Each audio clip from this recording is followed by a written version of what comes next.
You do not need to fight any longer. You do not need to push against life as though it were an enemy that must be conquered. As you lie here tonight, as your body grows still and the day slowly dissolves into silence, I want you to know this simple truth. You may release the struggle. You have carried the weight of outcomes on your shoulders for far too long. You have tried to persuade people, to change circumstances, to rearrange the outer world by sheer effort. And yet the outer world was never the true cause. The moment you assume that what you desire is already yours, you walk through a door no man can shut. That door is not in some distant heaven. It is not held by church or state, by employer or family. That door is within your own consciousness. Tonight, as you listen and slowly drift towards sleep, I will guide you to that inner door and show you that it has always been open. What seemed locked to your senses has never been locked at all. You have been taught to chase results, to think that if you work hard enough, worry long enough, and sacrifice greatly enough, life might reward you with a small measure of peace. But the law of being is not built on strain. It is not by strain that you enter the kingdom. It is by assumption. You do not climb into fulfillment. You rest into it. You do not wrestle your way into answered prayer.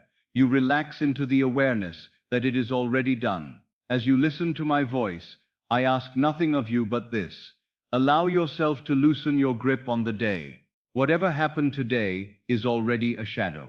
The words spoken, the letters received, the accounts counted, the glances you interpreted as rejection or approval, all belong to a world that is only the outpicturing of yesterday's state of consciousness. Tonight we are concerned only with the root, not the branches. We are concerned with the invisible cause, not the visible effect. You do not need to convince the world of your worth. You have spent years trying to explain yourself, to justify your desires, to prove that you are deserving of love, of success, of security. But no outer argument is necessary. The world is not a judge seated above you. It is a mirror placed before you. It does not decide your value. It reflects the value you secretly assume. All the explanations, all the defenses, all the attempts to be understood have been unnecessary work. Rest now from the need to be understood. Rest from the urge to defend yourself. When you know who you are in consciousness, you no longer seek permission to exist as you choose. The only being who must be convinced is your own I am. When your own awareness accepts a thing as true of itself, the world must echo that acceptance. It cannot do otherwise. So tonight I speak not to the little self that frets and fears, but to that deeper self who has never been disturbed, who has never been threatened, who simply is. That self is the presence you call I. Before you said, I am tired, or I am poor, or I am alone, there was the pure, undressed I am. That is God in you, not a distant deity on a throne of clouds, but your own wonderful human imagination. You have been told that God is far away, that you must earn His approval, that you must persuade Him to bless you. But I tell you, the only God you will ever know is the one you are aware of being. When you say I am, you are declaring the name of the Lord. What you add to that name, you assume as your state, and that state solidifies into fact. This is not a doctrine to argue about. It is a law to be tested. Tonight we are going to rest in this law. You do not need to understand every detail. You do not need to grasp every metaphysical subtlety. You need only allow these words to wash over you, while the body grows heavy and the mind becomes quiet. I want you to feel, gently but surely, that you are no longer at war with life. Notice your breath for a moment. Do not force it. Simply notice it. It rises and falls without your effort. You are not begging your heart to beat, nor commanding your lungs to draw in air. Life is already moving through you with an ease you did not create. That same ease is the way of creation in consciousness. You do not strain to make the heart beat. You allow it. In the same way, you will not strain to make your desire manifest. You will allow it by assuming it is already so, and resting in that knowing. The world has praised worry as though it were responsible. It has told you that if you care, you must be tense, and if you are diligent, you must be burdened. But worry is not proof of responsibility. Worry is proof that you have forgotten your source. You have forgotten that the power that sustains the stars in their courses is the same power that shapes the events of your day, and that this power works in you as imagination. Every time you worry, you are using imagination against yourself. You are rehearsing scenes you hope never to see, feeling emotions you do not wish to live. You picture loss, rejection, failure, delay, and then you wonder why life keeps handing you the same pattern. The mind knows no jest. What it dwells upon with feeling, it accepts as a command. So tonight I invite you to lay down worry as you would lay down a heavy coat at the end of a long journey. You have carried it for so many miles that you have begun to think it is part of your body, but it is not. Worry is a garment, not your skin. Identity is what you say I am. Worry is what you say, I fear. You are not your fear. You are the one who is aware of fear. And that one, the observer, the imaginer, is free. So as you lie here, feel the bed supporting you. Feel the weight of the body sinking gently into it. There is nothing you must hold up right now. You may let the muscles soften, let the jaw relax, let the shoulders drop, let the hands grow warm and heavy by your side. The outer shell is loosening. The world of effort is fading. You have spent the day in the realm of effects. People spoke to you. Numbers appeared on pages. Situations unfolded. Perhaps some pleased you. Perhaps some grieved you. But all were only pictures projected upon the screen of space. You do not change the film by attacking the screen. You change the film by placing a new image into the projector. Your imagination is that projector. Tonight we turn away from the screen. We will not argue with it. We will not deny that it seems to exist. We will simply refuse to take it as final. The final word is always within. The invisible state is the seed. The visible event is the harvest. To fight the harvest is pointless. To plant a new seed is power. The door you long to see open in your outer world is already open in the unseen. You think the door is locked because the senses do not yet report the change, but the senses always lag behind. They are reporters, not creators. If you continue to stare at the locked door with anxiety, you merely affirm to yourself that it is locked. If instead you close your eyes and step through the door in imagination, feeling that you have already entered the desired state, you discover that the door was only in your mind. It is not your task to pry open physical doors, to break down resistance with weariness and desperation. Your task is to enter the inner state. That state has its own doors, its own corridors, its own atmosphere. When you dwell in a state inwardly, the outer world must rearrange itself to correspond. The people, the places, the opportunities, all appear as if by magic. And the door that once seemed closed swings wide without your strain. I am not asking you to believe this, because I say it. I am asking you to test it. Tonight, as you listen, I will gently lead you to test it. Not through effort, but through a simple acceptance. For now, let the words settle deeper. Let them sink below the surface of thought into feeling. You do not need to repeat them aloud. You need only allow them to be true for you, just for this moment. You were not created to live as a beggar at the gates of life, asking for crumbs of goodness. You were not sent into this world to prove your worthiness by suffering and striving. You came to express the glory of the I Am. You are the operant power, the creative center. The law of being does not ask, are you worthy? It asks, what do you accept as true of yourself? As long as you accept yourself as small, as helpless, as at the mercy of events, life will mirror that conviction. But the moment you dare to say, not with the lips but with the heart, I and my Father are one, a new order begins. When I say Father, I do not mean a man in the sky. I mean the depth of your own being, the invisible consciousness that dreams your world into being. You may have thought that rest is the reward after the work is done. Tonight I tell you, rest is the work. The only true work is to enter the Sabbath of the soul, the inner knowing that it is finished. Creation is finished. Every possible state exists now. The you who is healed, the you who is secure, the you who is loved, the you who is free, all exist as real states in consciousness. You do not create them, you select them. To select a state is to feel it as real, not to wish for it from afar, but to wear it like a garment. You choose your inner clothing as you choose your outer garments. You have worn worry as a coat. You have worn unworthiness as a cloak.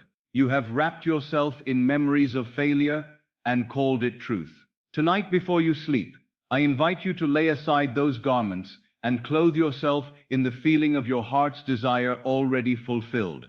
You may say, "But Neville, how can I do that? The facts contradict it. My senses scream that it is not so." And I answer you gently, facts belong to the world of yesterday's assumptions. We are not denying that they appear. We are denying that they are final. The senses report what you have previously accepted. If you continue to accept the report as law, you remain in bondage. But if you dare to feel beyond the fact, you lift yourself into a new state. Imagine for a moment that your life were a dream.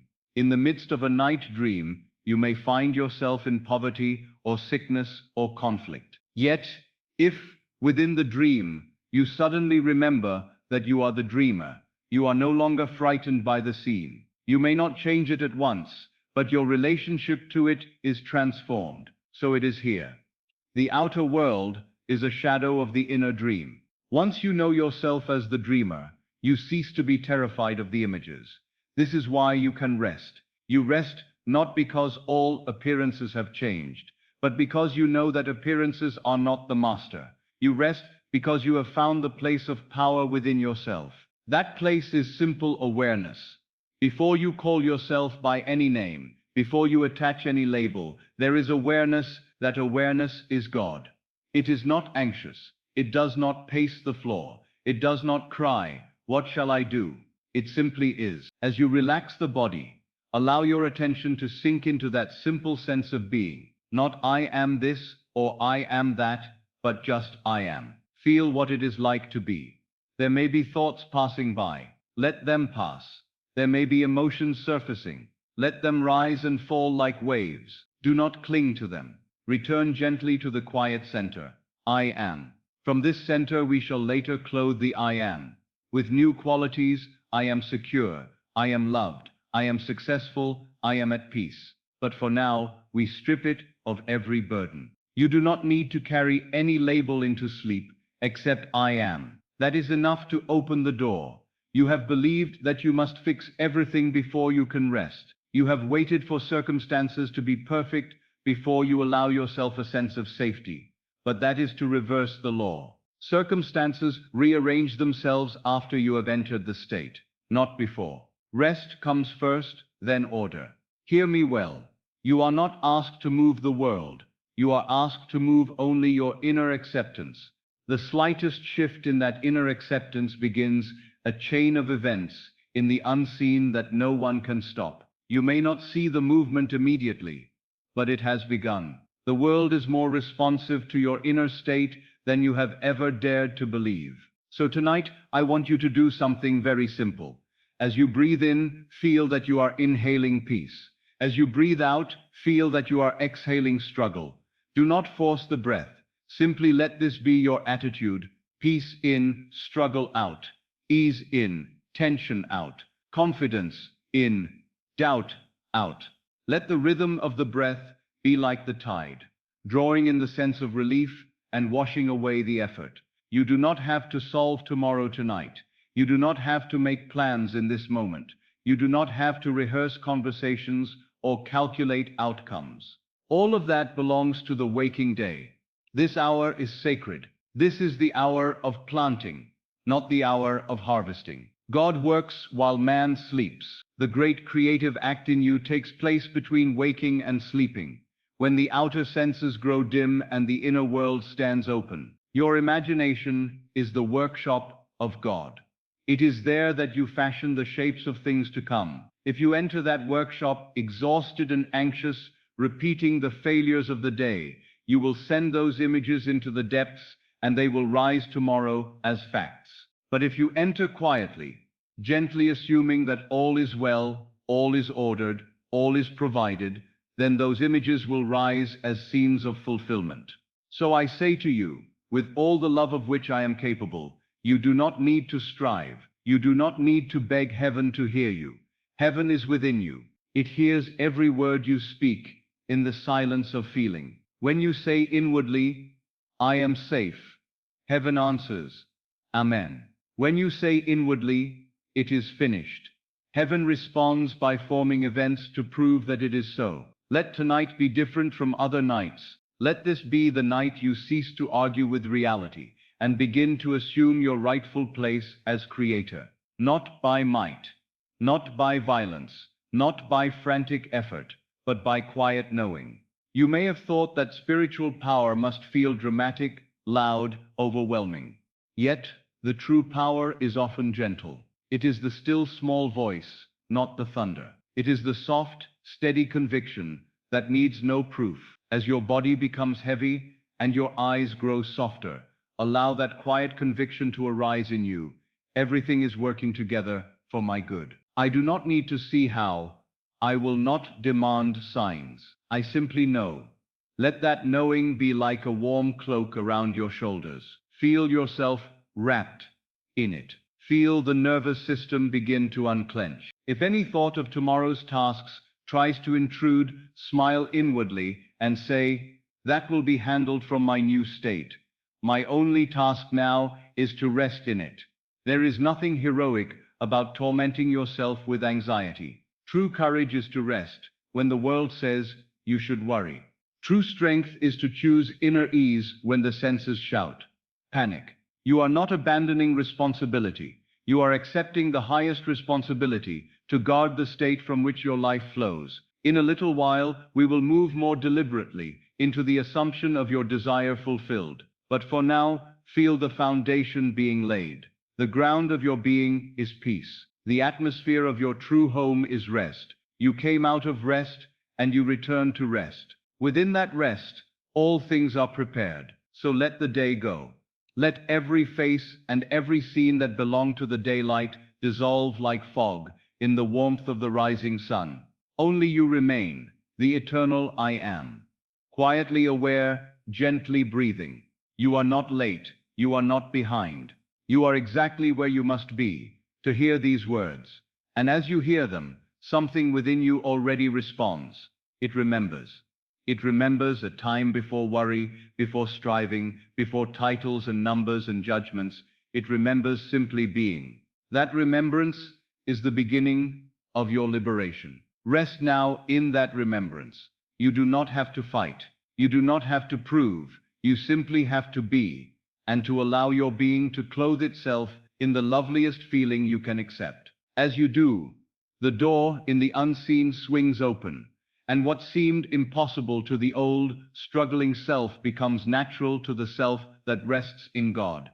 I did not come to these truths as a child who always believed. I came to them as a man who searched, who doubted, who struggled, who failed, and who grew weary of his own effort.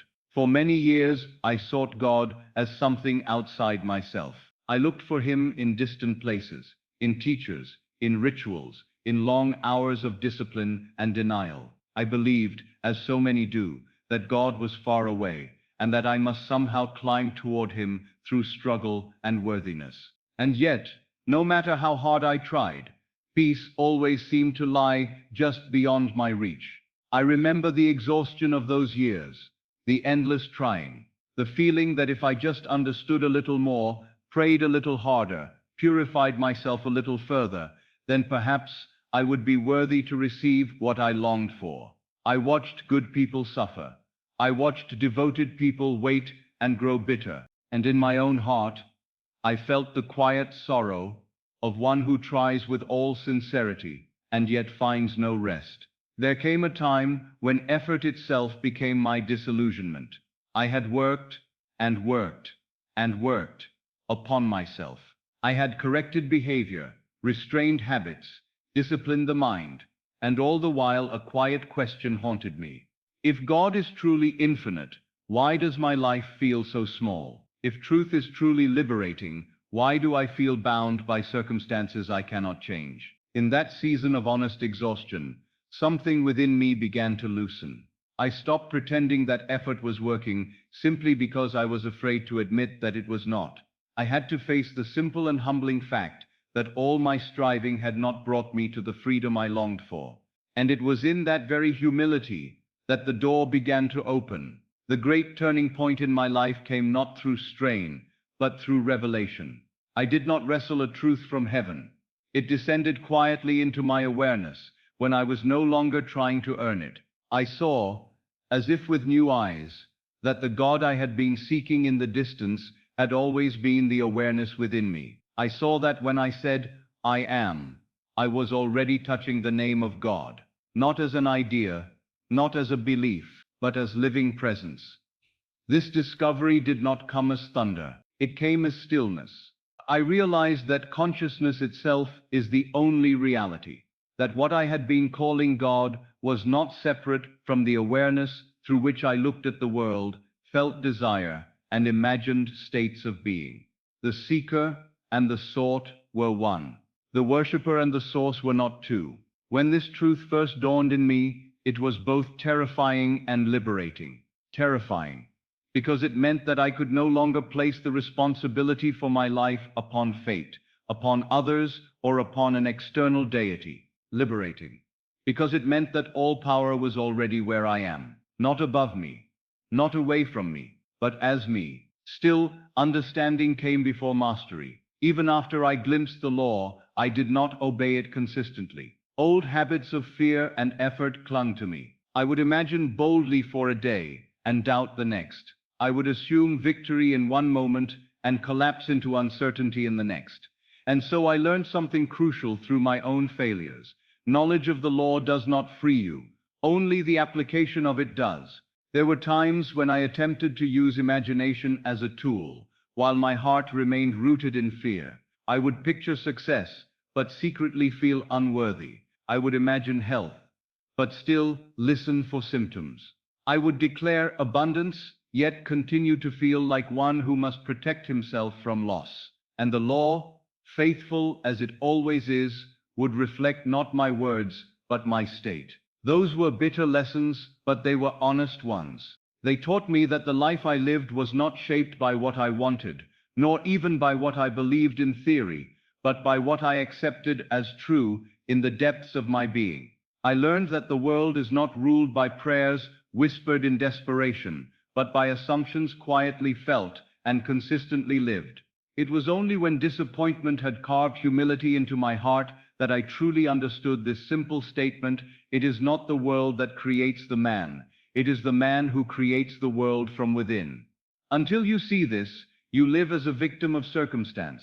When you see it, you rise as a cause. I looked back over the great events of my own life and saw the hidden thread that had always been there. Every crisis, every delay, every reversal had been preceded by an inner state of fear or limitation. And every unexpected blessing, every sudden opening, every moment of grace had been preceded by a shift within me, often unnoticed at the time. I saw that nothing had ever happened to me.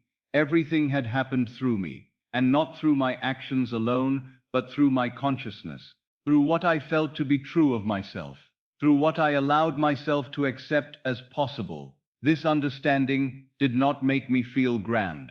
It made me feel responsible in the deepest, quietest sense. Responsible not in the way the world uses that word, as a burden, but responsible as a steward of imagination. I realized that to imagine carelessly is to create carelessly, and to imagine lovingly is to create lovingly. Once I accepted this, the hunger to struggle began to fall away. I no longer felt the need to prove myself to a silent sky. I no longer begged for favor as though I was separate from the source of favor. Instead, I began to practice assuming the feeling of the wish fulfilled, not once, not occasionally, but as a way of life. At first, this felt unnatural. The old habit of effort would rise and argue. You must do something, it would say. You must earn this. You must see evidence first. But I had been down that road.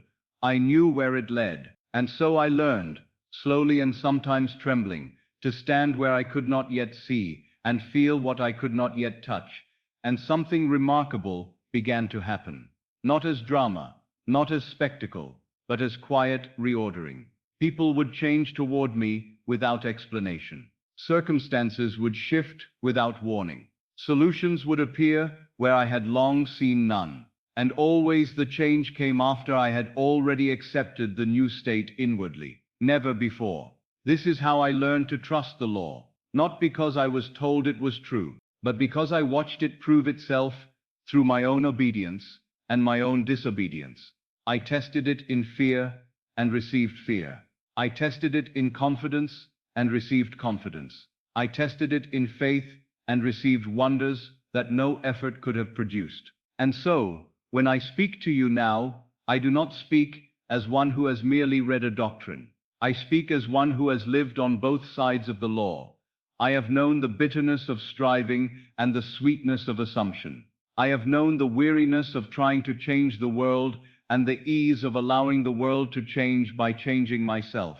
The great deception under which most live is the belief that life is something happening to them. Once that belief is shattered, you discover that life is something responding to you, not to your requests, not to your words, but to your state. When I finally surrendered the illusion that I must manipulate the world to be free, I discovered that freedom was not granted by circumstances at all. It was granted by awareness. An awareness, once awakened, cannot be put back to sleep. This is why I speak with such certainty when I tell you that the impossible can and will manifest. I do not say this as poetry. I say it because I know what impossibility truly is. It is not a condition of the world. It is a condition of the mind before it awakens to its own power. The moment you accept that consciousness alone is God, and that you are that consciousness expressing itself as a human being, you pass out of the realm of chance and into the realm of law. From that moment on, your life will no longer be random. It will be reflective. And this is why I guide you now, not as a preacher above you, but as a fellow traveler who once walked in confusion, and now walks in quiet knowing. I do not ask you to take my word for these truths. I ask you to dare to test them in the only place where they can ever be tested, within your own imagination. If you will assume, even as you drift toward sleep, that what you desire is already yours, and if you will persist in that assumption, not with strain, but with calm acceptance, you will come to know the truth of what I say, not as belief, but as experience. For truth, until it is lived, remains only philosophy, but once it is lived, it becomes certainty. And certainty, once it awakens in you, will quietly, effortlessly, and inevitably reshape your world from within. If you'd like, I will now continue into the next movement of this journey, where I unfold for you the law itself and how it operates with absolute precision in every life. Nothing in this world moves at random. Nothing appears by chance. Nothing visits you by accident. These are the first illusions that must fall, if you are to understand the law that governs all things. Men speak of luck, of fortune, of cruel fate, or generous fate, as though life were a wheel that spun blindly and dropped blessings or sorrows without reason. But I tell you from my own experience, and from the unchanging principle I have tested again and again, there is no such thing as chance. There is only law, and that law is operating through your own consciousness every moment of your life. You do not receive what you desire. This is one of the great shocks to the reasoning mind. The world teaches you to want, to long, to hope, to chase, to pursue. Desire is praised as though it were creative power itself, but desire alone is only hunger. It is not possession. The universe does not respond to hunger. It responds to assumption. You receive what you assume yourself to be. You receive what feels natural to you to experience. A man may desire wealth with every fiber of his being, and yet remain poor all his days. Another may desire health, and yet continue to know sickness. Another may desire love, and yet feel alone in crowded rooms. Why? Because beneath the surface desire lies a deeper conviction of self, and that conviction, not the desire, determines the outcome. Desire says, I want. Assumption says, I am. And creation always follows the I am. When you say within yourself, quietly and habitually, I am unfortunate, I am overlooked, I am unlucky, in love, I am always struggling, you are not merely describing a condition, you are selecting a state, and that state, once selected and occupied internally, must express itself as the facts of your life. Identity is the root of destiny. What you secretly feel yourself to be becomes the boundaries of what you are allowed to experience. You are never punished by life. You are never rewarded by life. You are simply reflected by it. The mirror does not argue.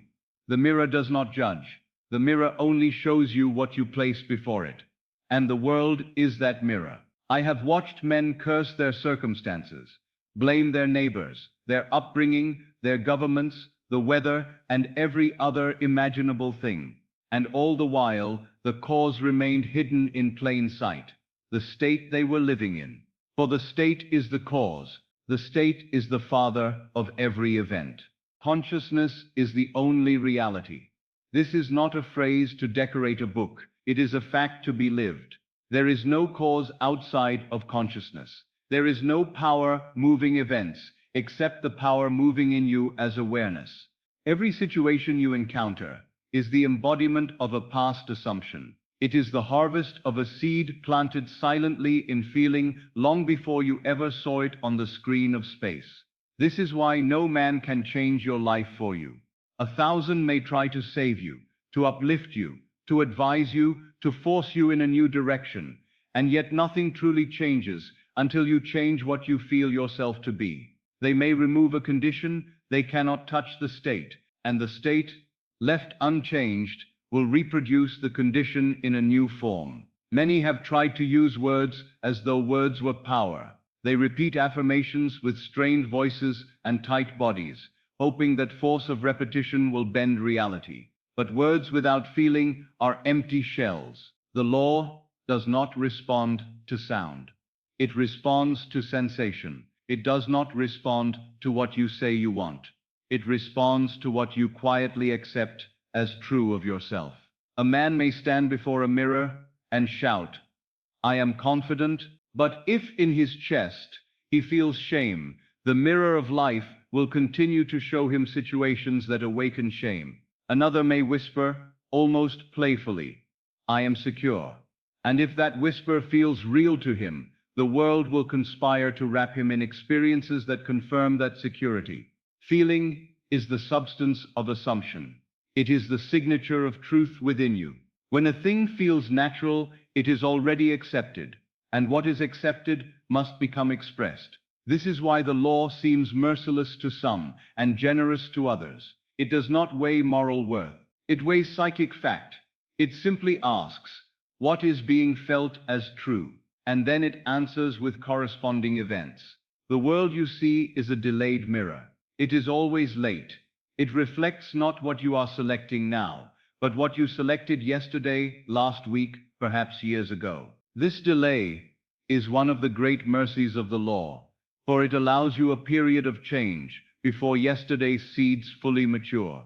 It also creates the great confusion of mankind, for men judge their power by what they see, not by what they are assuming. Because they do not see an immediate response, they abandon the work. They return to fear.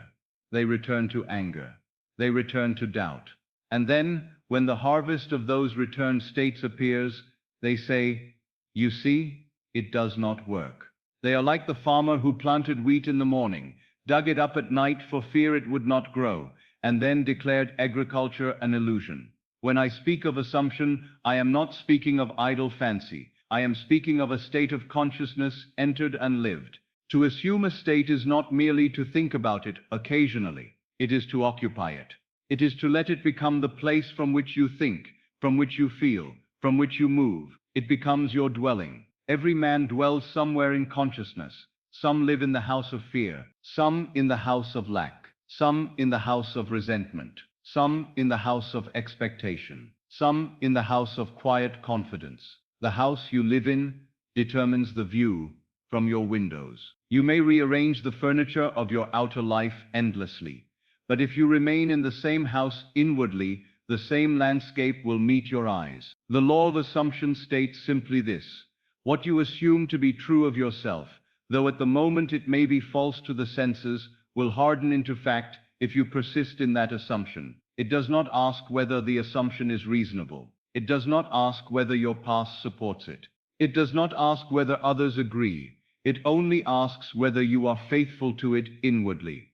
If you persist in feeling that you are unwanted, the world must make you feel unwanted. If you persist in feeling that you are favored, the world must favor you. If you persist in feeling that you are delayed, life must delay you. If you persist in feeling that all things work in your favor, life must reorganize itself around that feeling. There is no exception. This is why prayer, as it is commonly practiced, so often fails. Men beg, they plead, they weep, they vow, they supplicate. And all the while, beneath their words, the feeling remains: I do not have. That feeling is the only prayer the universe ever hears. And the answer to that prayer is more not having. True prayer is not begging. It is not asking. It is assumption. It is the quiet acceptance that the wish fulfilled is already a fact in consciousness. It is saying inwardly, without strain, thank you, because you feel the thing to be already so.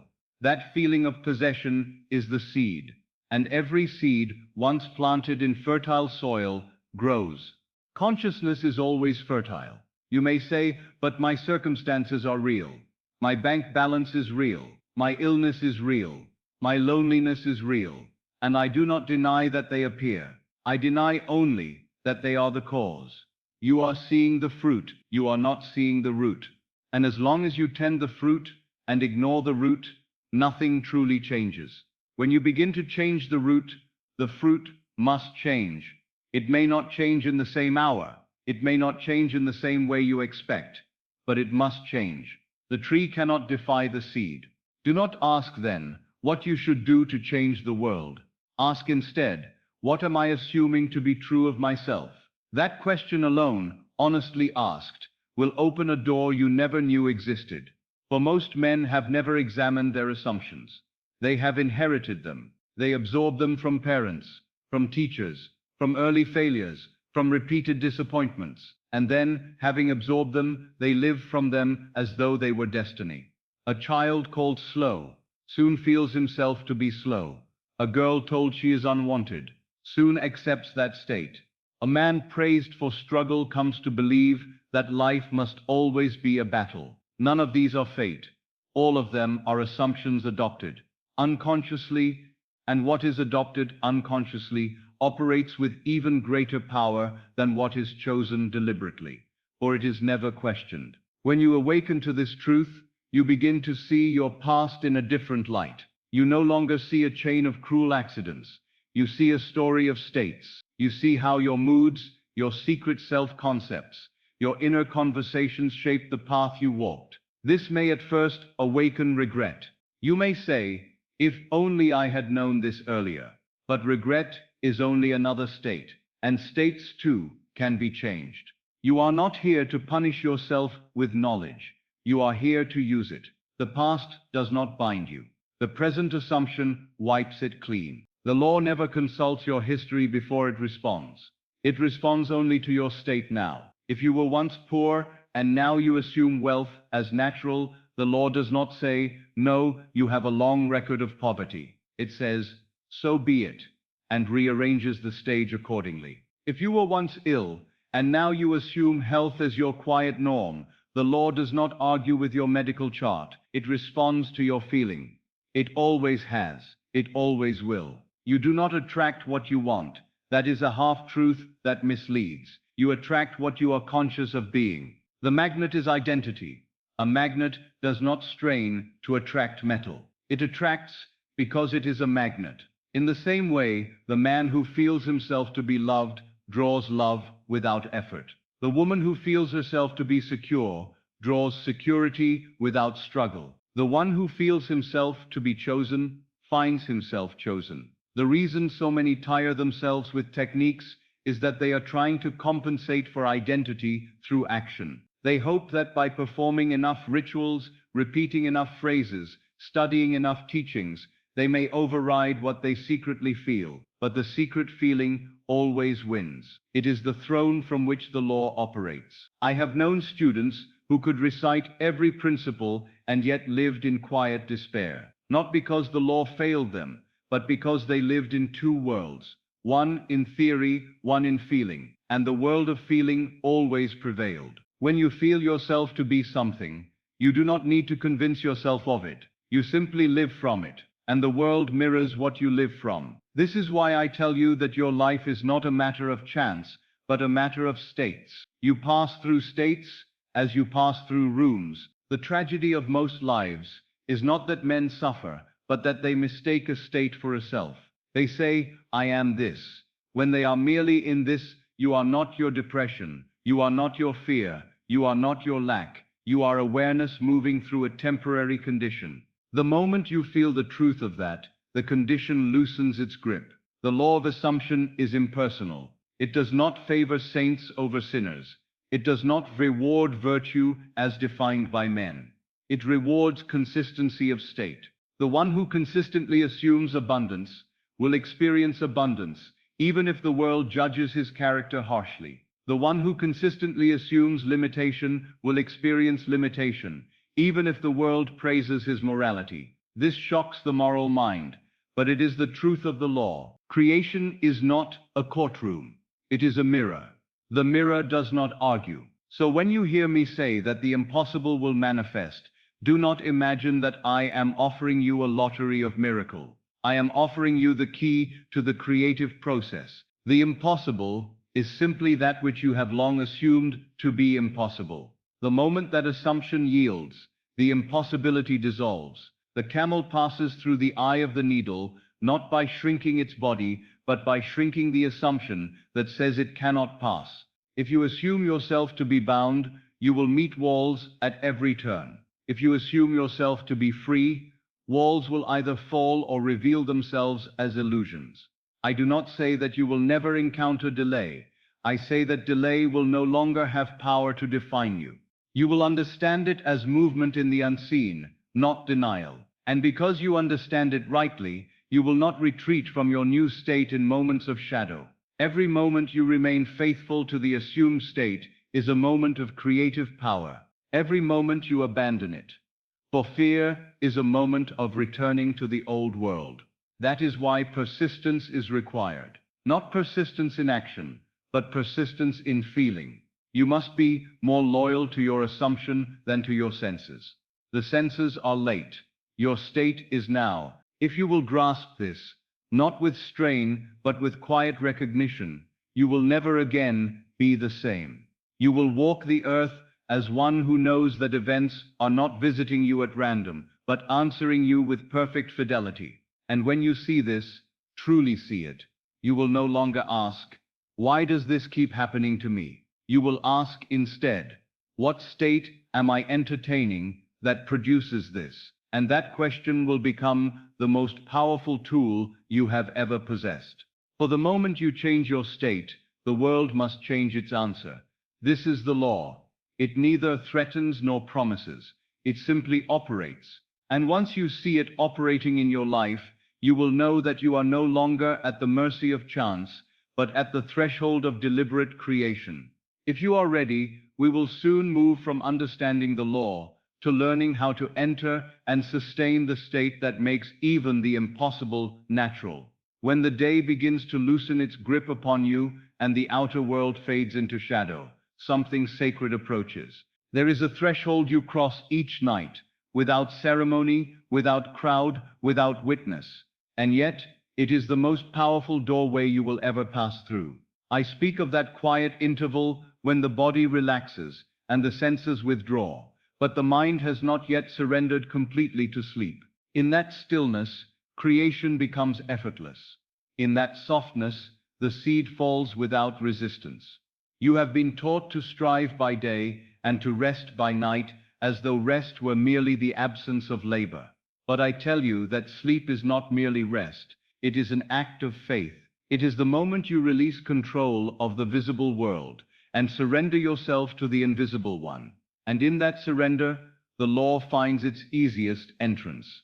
The body, when it grows heavy and still, loosens the grip of the outer man. The muscles soften, the breathing slows, the chatter of the day fades, and with it, the defenses of the reasoning mind dissolve. The gatekeeper relaxes his watch, and the deeper self, the one that never argues, never resists, never debates, steps forward to receive impressions. The subconscious does not reason. It does not judge. It does not ask whether a thing is possible. It accepts as law whatever it receives, while the senses sleep. And whatever it accepts, it begins at once to objectify. This is why I tell you that the state before sleep is the royal road to the subconscious. Not by effort, not by struggle, not by emotion whipped into frenzy, but by quiet assumption. Many believe that they must strain to impress the mind. They tense themselves, they force images. They try to command the unseen with the same harsh voice they use on the outer world. And because of this, they fail. For the subconscious does not respond to command. It responds to surrender. It does not obey tension. It obeys naturalness. That moment before sleep is a moment of grace. You do not need to fight your thoughts. You do not need to crush your fears. You do not need to analyze your past. You simply drift. And as you drift, what you feel becomes law. If as you drift, you feel yourself to be burdened, burden grows. If as you drift, you feel yourself to be loved, love multiplies. If as you drift, you feel yourself to be safe, life wraps itself around you in safety. This is not metaphor. This is not poetry. This is mechanics of consciousness. You must understand that the deepest impressions in your life were not planted in moments of effort. They were planted in moments of emotional openness, in moments of shock, in moments of surrender, in moments of quiet absorption. The mind is never more open than when it is entering or leaving sleep. In that softened state, you stand between worlds. The outer world has loosened, but the inner world has not yet crystallized. You are neither fully awake nor fully asleep. You are in between, and in this in-between, the clay of consciousness is warm and receptive. This is the hour when men unknowingly rehearse their tomorrows. Some replay their anxieties. They fall asleep, arguing, regretting, fearing, and then they wonder why the same scenes repeat. They wonder why tomorrow greets them wearing the same face as yesterday. Others, though fewer, learn the holy art of revision in the dark. They refuse to carry the day as it appeared. They reshape it before they sleep. They alter the feeling. They enter the night not as victims of the day, but as authors of the morrow. Sleep is not a blank. It is a womb, and you always fall asleep pregnant with tomorrow. If you fall asleep feeling defeated, you awaken inside a defeated world. If you fall asleep feeling chosen, you awaken inside a chosen world.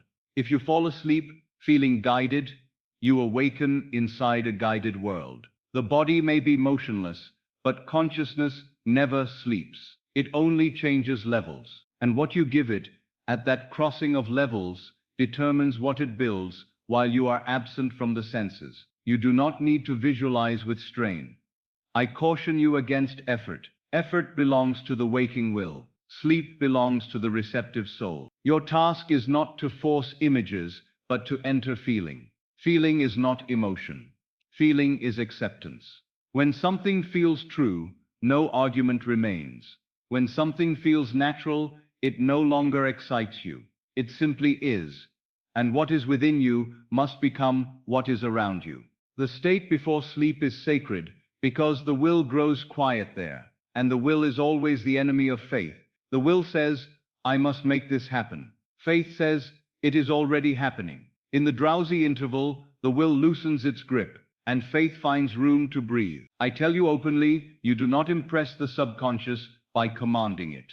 You impress it by yielding to the assumption. You yield by relaxing into the feeling that your desire is already fulfilled. You do not chase the feeling. You allow it to settle upon you like a gentle garment. It may come softly. It may come faintly. That is enough. A whisper of assumption is more powerful than a shout of desire. As the senses withdraw, your inner ear becomes keen, and what you whisper inwardly to yourself at that moment is listened to as though spoken by God. You have heard it said that God speaks in a still small voice. That voice is not elsewhere. It is the voice of your own assumption, and at the edge of sleep, that voice becomes law. You need not fear that you will do this imperfectly. The law does not require precision. It requires sincerity of state. It does not ask for dramatic imaginal acts. It asks only that you fall asleep in the mood of the wish fulfilled. If you feel awkward at first, let that be so. Awkwardness is a passing visitor. Naturalness is the goal. And naturalness grows only through gentle repetition, not through struggle. Do not lie in bed attempting to dominate the mind. That is still effort. That is the old way, dressed in new language. Instead, let yourself sink. Let the body grow heavy. Let the breath slow. Let the day drift away like mist. As you drift, choose a simple inward scene that would be true if your desire were fulfilled. Not a spectacle, not a drama, a small, intimate confirmation. A quiet word spoken to you, a familiar gesture, a simple moment that implies completion. Enter it lightly. Do not force it to be vivid. Let it be soft. Let it be natural. Let it feel ordinary. For the subconscious responds not to the extraordinary, but to the natural. Whatever feels natural to you is what it assumes to be real. If you desire abundance, do not imagine vaults of gold. Imagine the quiet satisfaction of paying with ease. If you desire health, do not imagine lightning and recovery. Imagine the calm comfort of the body moving without effort. If you desire love, do not imagine passion alone. Imagine belonging. You are not impressing a machine. You are impressing yourself, and the self is persuaded by feeling, not by spectacle. The great mistake of many is that they treat this moment as a technique rather than a sacrament. They rush through it. They do it mechanically. They perform it as though it were a task to be checked off, rather than a state to be entered. I do not teach ritual. I teach identity. You are not using the state before sleep as a tool to get something. You are using it as a doorway into the self you choose to be. You fall asleep not trying to become, but being. And this is why it works. Because the law does not respond to wanting. It responds to being. When you fall asleep as the one who already has, the subconscious accepts that role as the new normal. And what becomes normal inside, you must become normal around you. There is no coercion here, no manipulation, no struggle, only alignment. Sleep is not passive.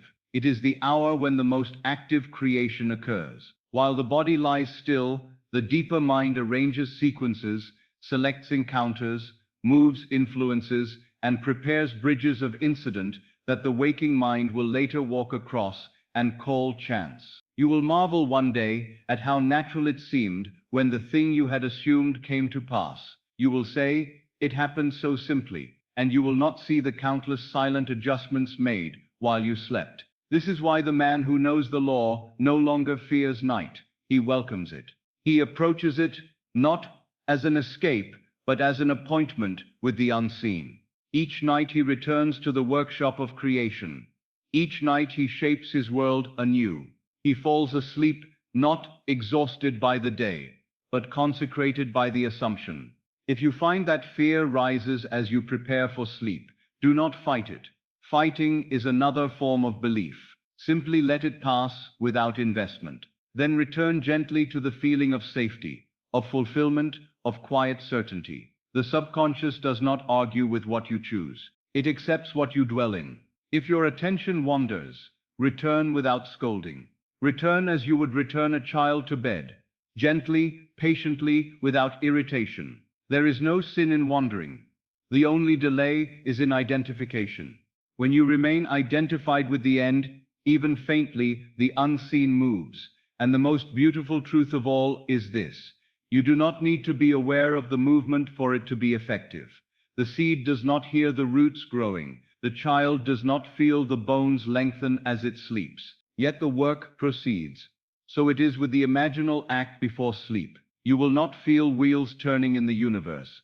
You will feel only the soft drift of surrender, and that is enough. Sleep then becomes not an unconscious habit, but a sacred agreement, a nightly affirmation without words, a vow without speech. You go to sleep not as one escaping life, but as one trusting life. And in that trust, the door opens, not with noise, not with force, not with fireworks, but with silent inevitability. And what once seemed impossible begins to feel normal. That is the sign that the door has already opened within you. You have heard me speak of imagination, of assumption, of that quiet threshold before sleep. And now I must bring you to the heart of it, for without this you may practice for years and remain hungry at the table of your own power.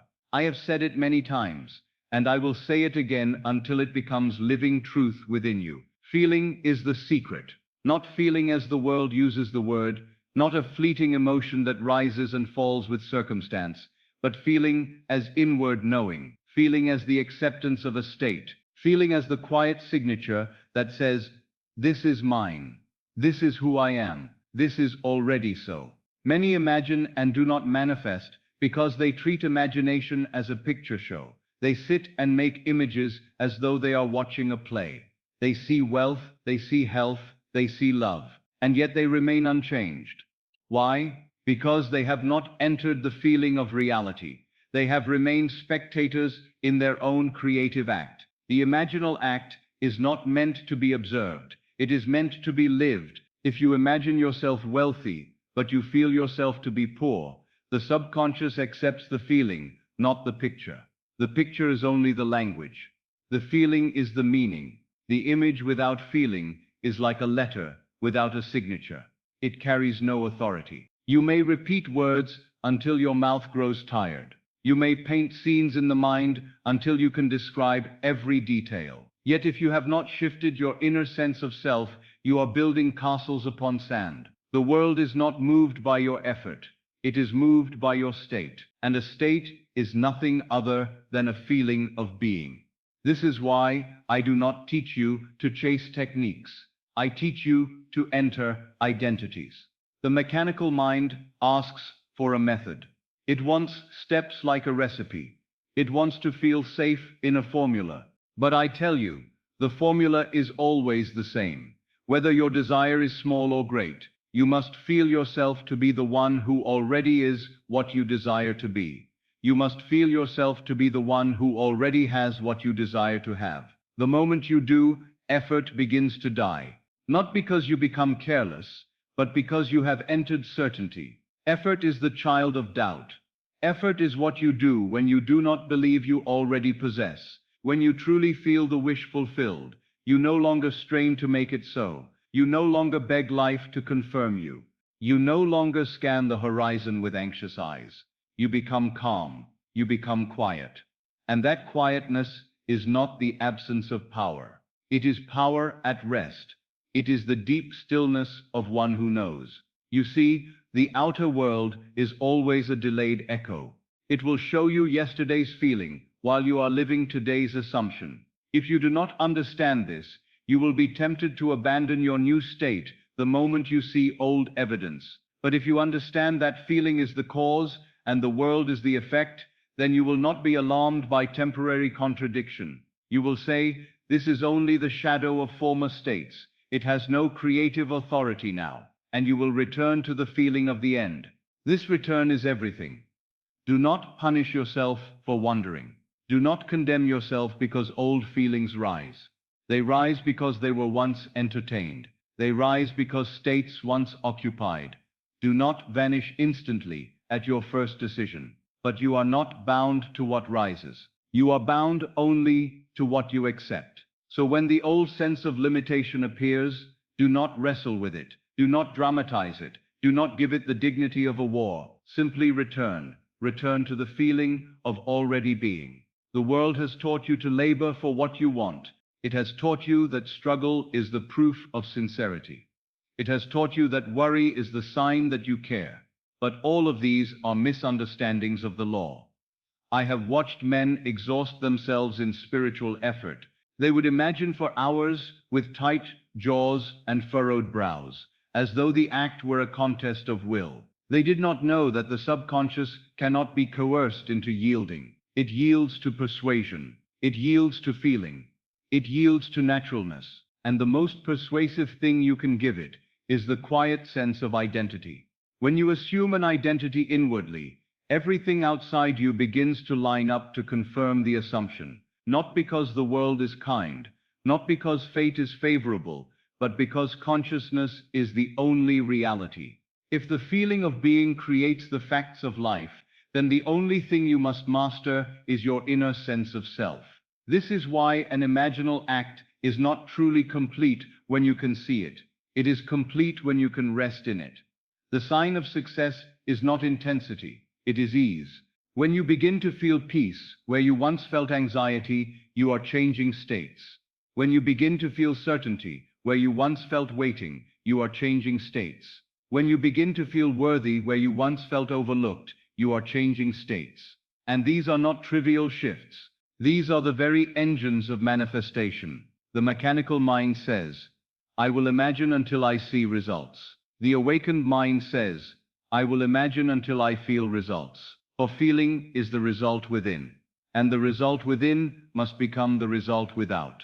There are those who come to me and say, I have imagined but nothing happened. And I ask them gently, what did you feel yourself to be during the imagining? They often confess that they were still a poor man trying to become rich, a lonely woman trying to become loved, a sick man trying to become well. In other words, they were still living in the old identity while trying to decorate it with new pictures. This cannot produce a new world.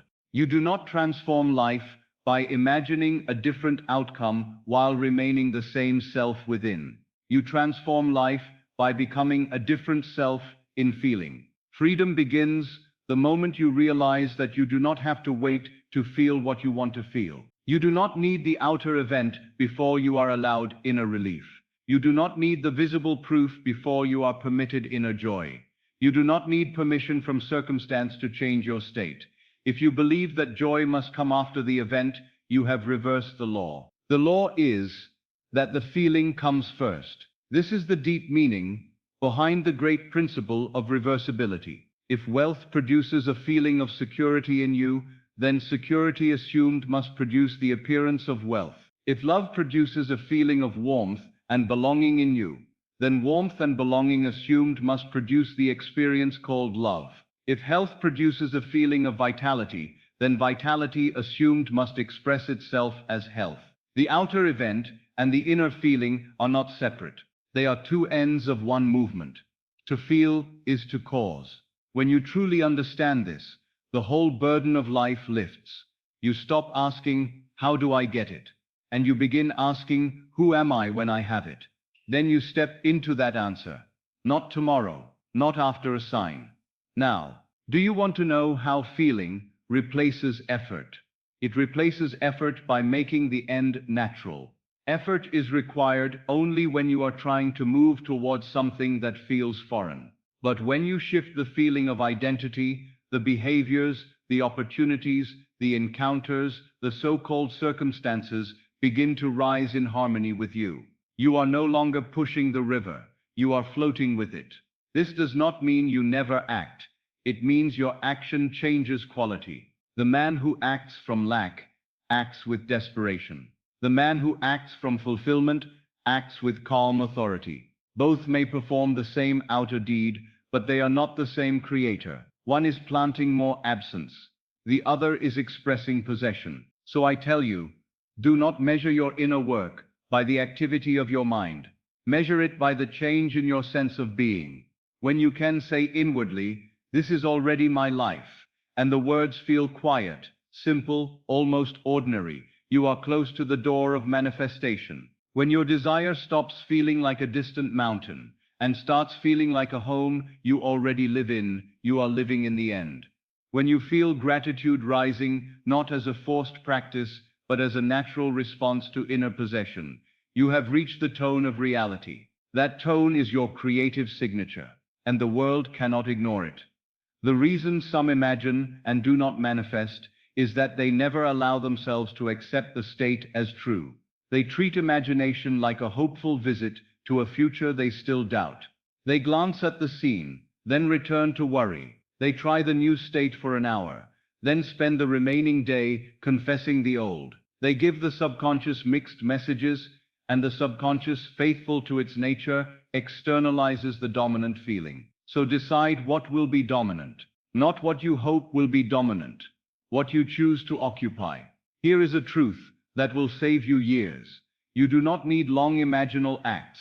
You need deep acceptance. A short scene, fully felt, is more powerful than a long scene, half believed. A single inward moment of certainty is worth more than 100 mechanical repetitions. If you desire to be prosperous, you might imagine a simple act, paying a bill with ease, or hearing a friend say, "I'm so happy for you, you always land on your feet." But do not stop at the words. Ask yourself, what would it feel like if this were simply normal for me? Let that normalness settle into you. Let it soften your chest. Let it quiet your mind. Let it become the mood you carry into sleep. That mood is the seed. The seed does not need speech. It needs soil. Feeling is the soil. There is a vast difference between excitement and conviction. Excitement is high and unstable. Conviction is quiet and immovable. You may feel a surge of enthusiasm after an inspiring talk, and then fall into doubt the next morning. That is not failure. That is simply the old state trying to reclaim your attention. But learn to prefer conviction over excitement. Learn to prefer calm certainty over dramatic emotion. The subconscious loves calm. It loves the natural. It loves the ordinary feeling of ownership. For this is how it knows a thing belongs to you. So if you find yourself tempted to chase emotional highs, pause. Return to the simple inward agreement. It is done, not as a chant, as a feeling. How do you cultivate this feeling if your world seems to contradict it? You do it as the actor does, but with one crucial difference. The actor plays a role and then leaves it on the stage. You enter a role and refuse to leave it in consciousness. You do not pretend for the sake of performance. You assume for the sake of creation. If you can feel the reality of a desired state for even a few minutes each night, gently, without tension, you are building a new inner home. And what becomes your inner home becomes your outer address. You may say, "But my life has taught me the opposite." Yes. And that is why you must become loyal to the new feeling. The old feeling was also an assumption once. The old circumstances were also once invisible. They were seeds that hardened into fact. So do not fear that you are doing something unnatural. You are only doing something unfamiliar. And familiarity is created by repetition. Not repetition of words, repetition of experience. Return to the feeling again and again. Not with strain, with tenderness. If you fall asleep feeling the end, you have done enough for the day. Do not then rise in the morning to test the soil. Do not dig up the seed by anxious observation. The one who has truly felt the end has no appetite for frantic checking. This is one of the great signs that your work is real. You will notice a subtle change. You will care less about immediate proof. You will feel less need to convince anyone. You will begin to rest in yourself.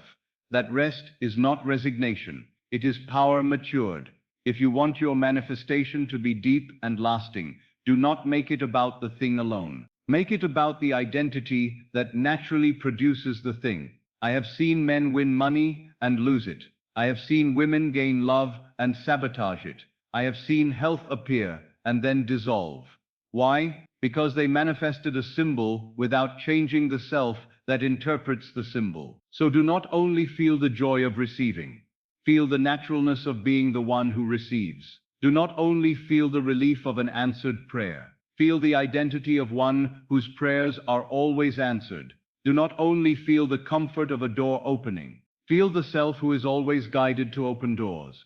This is the difference between surface miracles and enduring change. You are not here merely to collect events. You are here to become a new man in consciousness. When you change the man within, you do not need to fear the loss of the outer, for you can recreate the outer again and again. The spring does not weep when the cup is empty. It simply fills another. This teaching is not a fancy philosophy. It is the most practical truth you will ever live. It will change how you pray. It will change how you sleep. It will change how you interpret delay. You will no longer see delay as a verdict. You will see it as an echo fading. You will no longer see obstacles as final. You will see them as shadows of former states, and you will not wrestle with shadows. You will change the light. Feeling is the light. It is the inner sun that determines what forms in your world. Now listen closely, because this may be the simplest instruction I have ever given you, and for that reason, the mind may try to dismiss it. Tonight, do not attempt to manifest, attempt to feel. Do not attempt to force results. Attempt to enter the self who already lives where you want to live. Let that be your prayer. Let that be your act. Let that be your act. Let that be your nightly return to truth. If the desire is great, the feeling may feel distant at first. That is no reason to stop. The first step is always a gentle yes, a small inward agreement. I accept this as possible for me. Then I accept this as natural for me. Then I accept this as already true within me. The subconscious is persuaded by progressive surrender, not by violence, not by impatience. So allow the state to grow. You are not trying to wrestle life into shape. You are softening into the truth that life already responds to you. What you are doing is not unnatural. It is the most natural act of all. For creation is not the exception of life. It is the foundation of life. You have always been doing this. Now you are simply doing it knowingly. So I leave you with this inward test. When you imagine, ask yourself not, did I see it clearly? Ask, did I feel it as mine? When you affirm, ask not, did I repeat it enough? Ask, did I accept it as my identity? When you pray, ask not, did I ask properly? Ask, did I enter the state of already receiving? For the state is the prayer, the feeling is the answer, and the world you desire is not built by the loudness of your request. It is built by the quietness of your certainty. You were never meant to become a mechanical practitioner of sacred law. You were meant to become the living embodiment of it. So let your imagination be warm. Let your assumption be gentle. Let your feeling be deep. And you will find that what once seemed impossible will not only manifest, it will manifest as though it had always belonged to you. To live in the end is not to practice a clever method. It is to accept a new identity so completely that the old man within you has no remaining authority. I am not asking you to go toward your desire, as though it were a distant city you must someday reach. I am inviting you to dwell in a state of consciousness where you already live there now. The end is not a point in time. The end is a feeling of being. And the moment you occupy that feeling, you have entered the reality you once called future. Men have misunderstood this teaching because they approach it with the mind of effort. They say, I will live in the end so that the end will come. That is still a confession of not having. The subtlety matters. The law is exact. You do not live in the end as a bargain with life. You live in the end because you have dared to accept that inner reality is the only reality. You are not persuading a distant power to grant you a gift. You are awakening to the truth that the gift was always yours in consciousness, waiting only for your acceptance. When I say live in the end, I mean that you must stop courting your desire, like an uncertain suitor who fears rejection.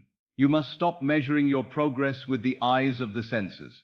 You must cease asking, how close am I? When will it finally appear? Those questions all arise from the same old state, the state of waiting. And waiting, if persisted in, becomes your world. It would be far better to accept now the tone of completion, the mood of possession, the quiet normalness of already being what you long to be. If you would truly test this, begin to notice the difference between moving towards something in thought and dwelling within it in consciousness. The one who moves towards still imagines distance. The one who dwells has dissolved the distance. The one who moves towards says, I am becoming. The one who dwells says, I am. The first is a traveler. The second is a resident.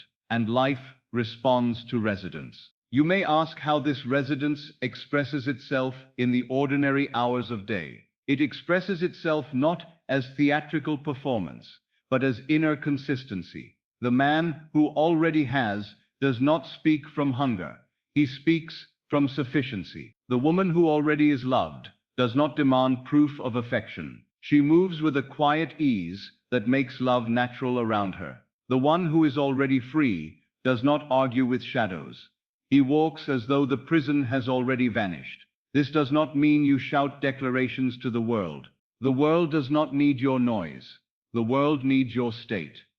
There is a way of speaking that belongs to those who live in the end. It is not boastful. It is not strained. It is simple. It is the tone of one who has accepted his good as normal. When you are living in the end, you do not talk about your desire like a fragile hope. You speak of it inwardly with the calmness of ownership. Even if you say little outwardly, you are speaking within yourself all day with a new assumption. Your inner conversations shift. You no longer rehearse defeat. You no longer explain your limitations to yourself. You no longer entertain the imaginary voices of failure. You begin to hear a different inner sentence, repeating softly, not as a forced affirmation, but as a natural realization. This is my life now. Do you see how subtle this is? The old self has a habit of narrating itself. It says, I am always unlucky. I never get the opportunity. It works for others, not for me.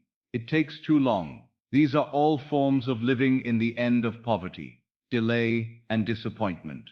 People think they must conquer the world to change their life, but often they must only change the story they are quietly telling themselves in the solitude of their own mind. To live in the end, then, is to become aware of your inner narration and to revise it, not with anxiety, but with authority. Your authority does not come from outward evidence. It comes from your recognition that consciousness is the only cause. So you do not wait for the world to grant you permission to assume. You assume because you are the operant power. You do not wait for circumstances to soften before you feel abundant. You feel abundant, and circumstances must soften. This is why I say you do not go toward the desire. You go toward the self who already possesses it, and you become that self now. The desire is not a thing separate from you. It is a state, and states are entered by assumption. If your desire is prosperity, the state is not money itself, but the feeling of financial freedom as identity. If your desire is love, the state is not merely a person's attention, but the identity of being cherished, chosen, and secure. If your desire is health, the state is not the absence of symptoms alone, but the identity of vitality and ease as the natural order of your body. So do not let the mind reduce this teaching to shallow images. You are not imagining a new circumstance so that you can remain the same man underneath. You are allowing the circumstance to be the symbol of a new man. That new man is your true creation. Now you may wonder, what does it mean to walk like someone who already has? It does not mean to feign arrogance. It means to feel an inward steadiness. The one who already has is unhurried. The one who already has does not chase. The one who already has is not in a hurry to prove. He may take action, yes, but his action flows from inner certainty, not from panic. If he receives a delay, he does not interpret it as a sentence. He interprets it as a bridge still unfolding. He does not collapse into the old story. He remains loyal to the new identity. This loyalty is the entire discipline. Living in the end is not a single act. It is a way of returning. You return again and again to the feeling of completion until it feels like home. You stop visiting your new state like a traveler who fears he may not be allowed to stay. You move in. And as you move in, something remarkable begins to take place. Time collapses. I do not mean you distort the clock by some mechanical trick. I mean that the experience of delay dissolves because you no longer live in the state that produces waiting. The man who feels himself already successful is not waiting to become successful. He is simply living. And because he is living from that state, the outer world begins to rearrange itself to match his inner residence. The events that lead to his success are part of the bridge of incidents, and they show up with a naturalness that the old mind would call coincidence. But it is not coincidence, it is obedience. The world obeys the state you inhabit.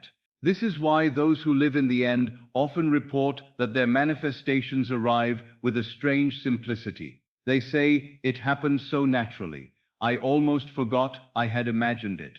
The opportunity came out of nowhere." That is the signature of the law. The law does not announce itself with trumpets. It fulfills itself through ordinary channels that feel inevitable in retrospect. If you are tempted to dictate how the desire must come, you are not living in the end. You are living in the middle. The middle is the place of analysis and strain. It must come this way. It must be this person. It must happen by this date. These are all attempts to control the bridge of incidents. But you cannot live in the end while bargaining with the means. The end is your domain. The means belong to the deeper intelligence of your own wonderful human imagination. So I advise you to release the obsession with method and to deepen your loyalty to identity. Ask yourself quietly, who would I be if this were already true?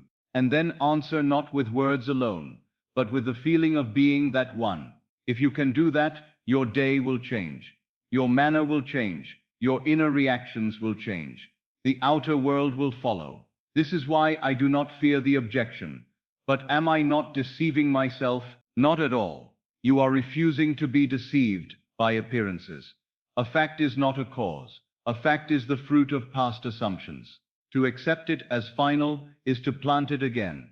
The wise man does not deny the existence of the current harvest, but he refuses to let it determine the seeds he plants today. Therefore, if the world around you still shows the old story, do not quarrel with it. Do not treat it as your judge. Treat it as the fading echo of an identity you have already outgrown. Say within yourself, that belonged to me when I lived there, but I live elsewhere now. This is not stubbornness. This is spiritual clarity. You are not required to believe in two realities at once. You must choose which you will make your home. The one who lives in the end also learns a higher form of speech within himself. He stops saying, I hope, I wish, maybe, if only.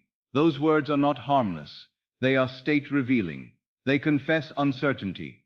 They perpetuate distance. When your inner language changes, your inner world changes.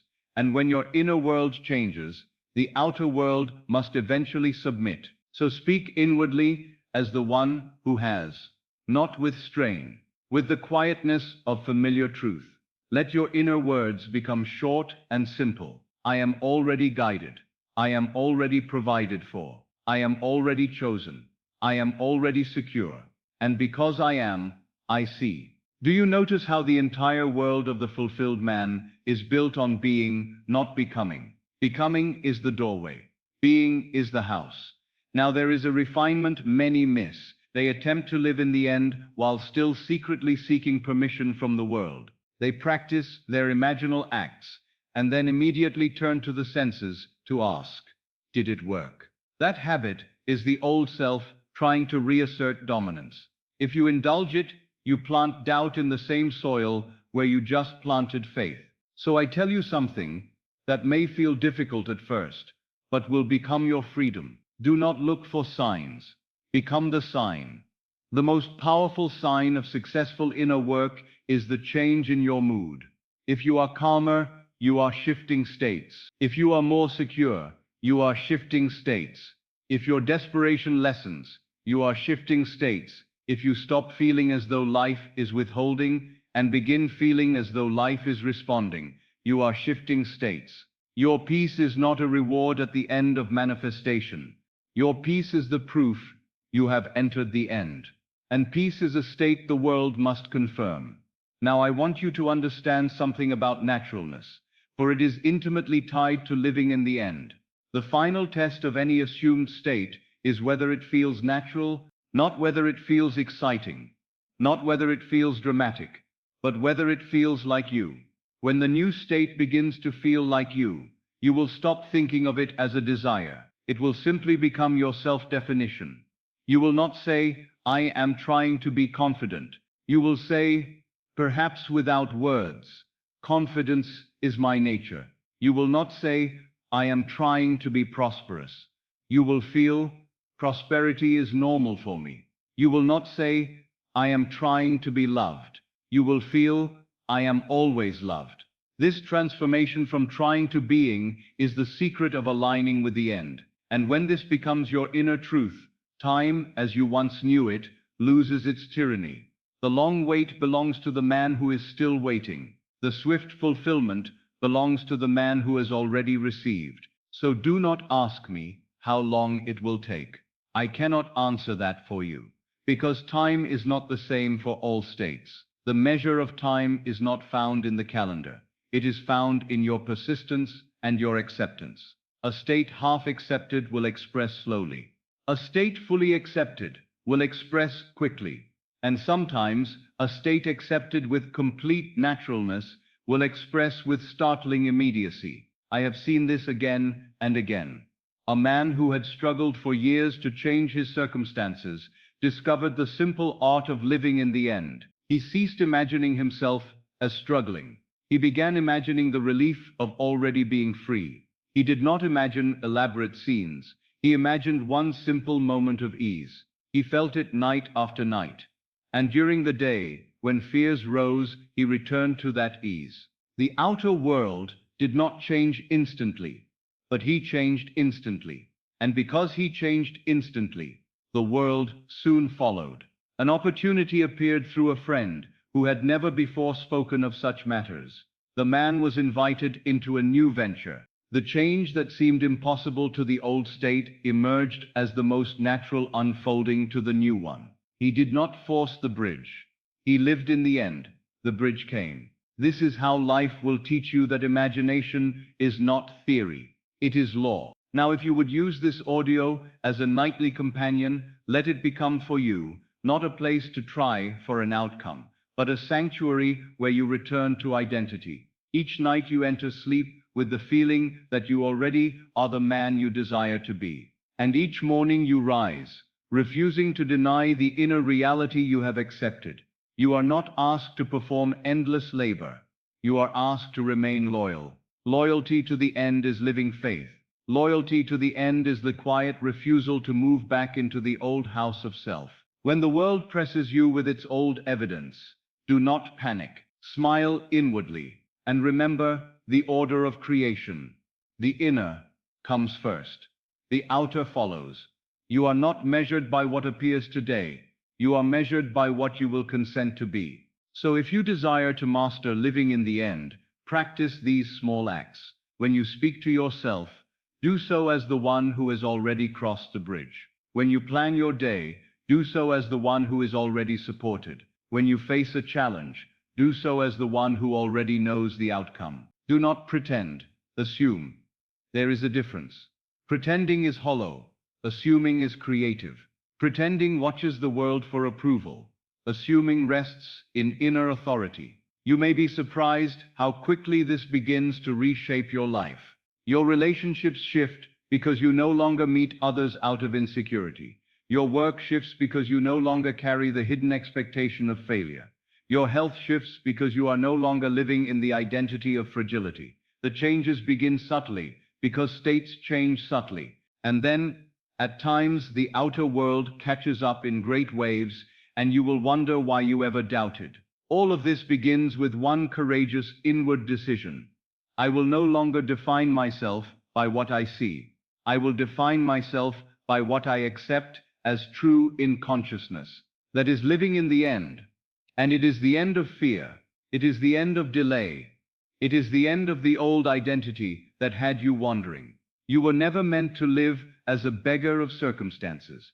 You were meant to live as the author of your own experience. So tonight, and every night you listen, let this truth sink deeper than thought. Do not go toward your desire. Be the man who has it. Be the woman who is it. Let that being feel simple. Let it feel ordinary. Let it feel natural. And in that naturalness, time will bow. The event will come. The evidence will form. And you will discover that what you called impossible was only waiting for you to move into the end where it already existed. You must understand this, because if you grasp it, You will free yourself from years of unnecessary suffering. The past is not a tomb sealed by time. The past is a living state within consciousness, and consciousness is the only reality. What you call yesterday is not an independent power holding you hostage. It is a memory invested with feeling, and that feeling continues to reproduce itself unless you change it at its source. Many believe that they are bound by what happened. They tell me, Neville, you do not understand what I lived through. You do not know what was done to me, or what I did in ignorance, or what I lost. And I say to them, I do not deny your experience, but I challenge your conclusion. You are not condemned by a sequence of events. You are only condemned by the state you continue to occupy because of those events. You have given the past a throne, and you have forgotten that the one who sits upon the throne is you. The world has taught you to regard history as fixed. It says, that is what happened, and nothing can be done. But the world speaks from the senses. It speaks from the shadow. I speak from the cause, and I tell you, when you change the inner meaning of an event, you change its power to determine your future. The memory is not merely a picture in the mind.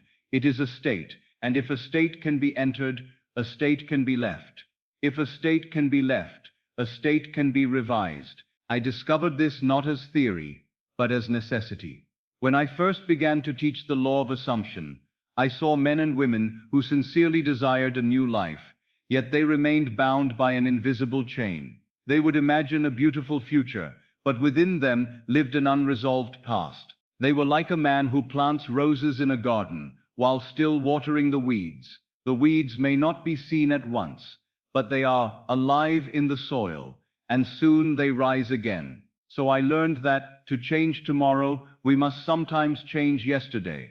Revision is the art of entering a past event in imagination, and altering it to one that implies the fulfillment of your desire, and the healing of your heart. It is not pretending the event did not occur. It is not using imagination to escape life.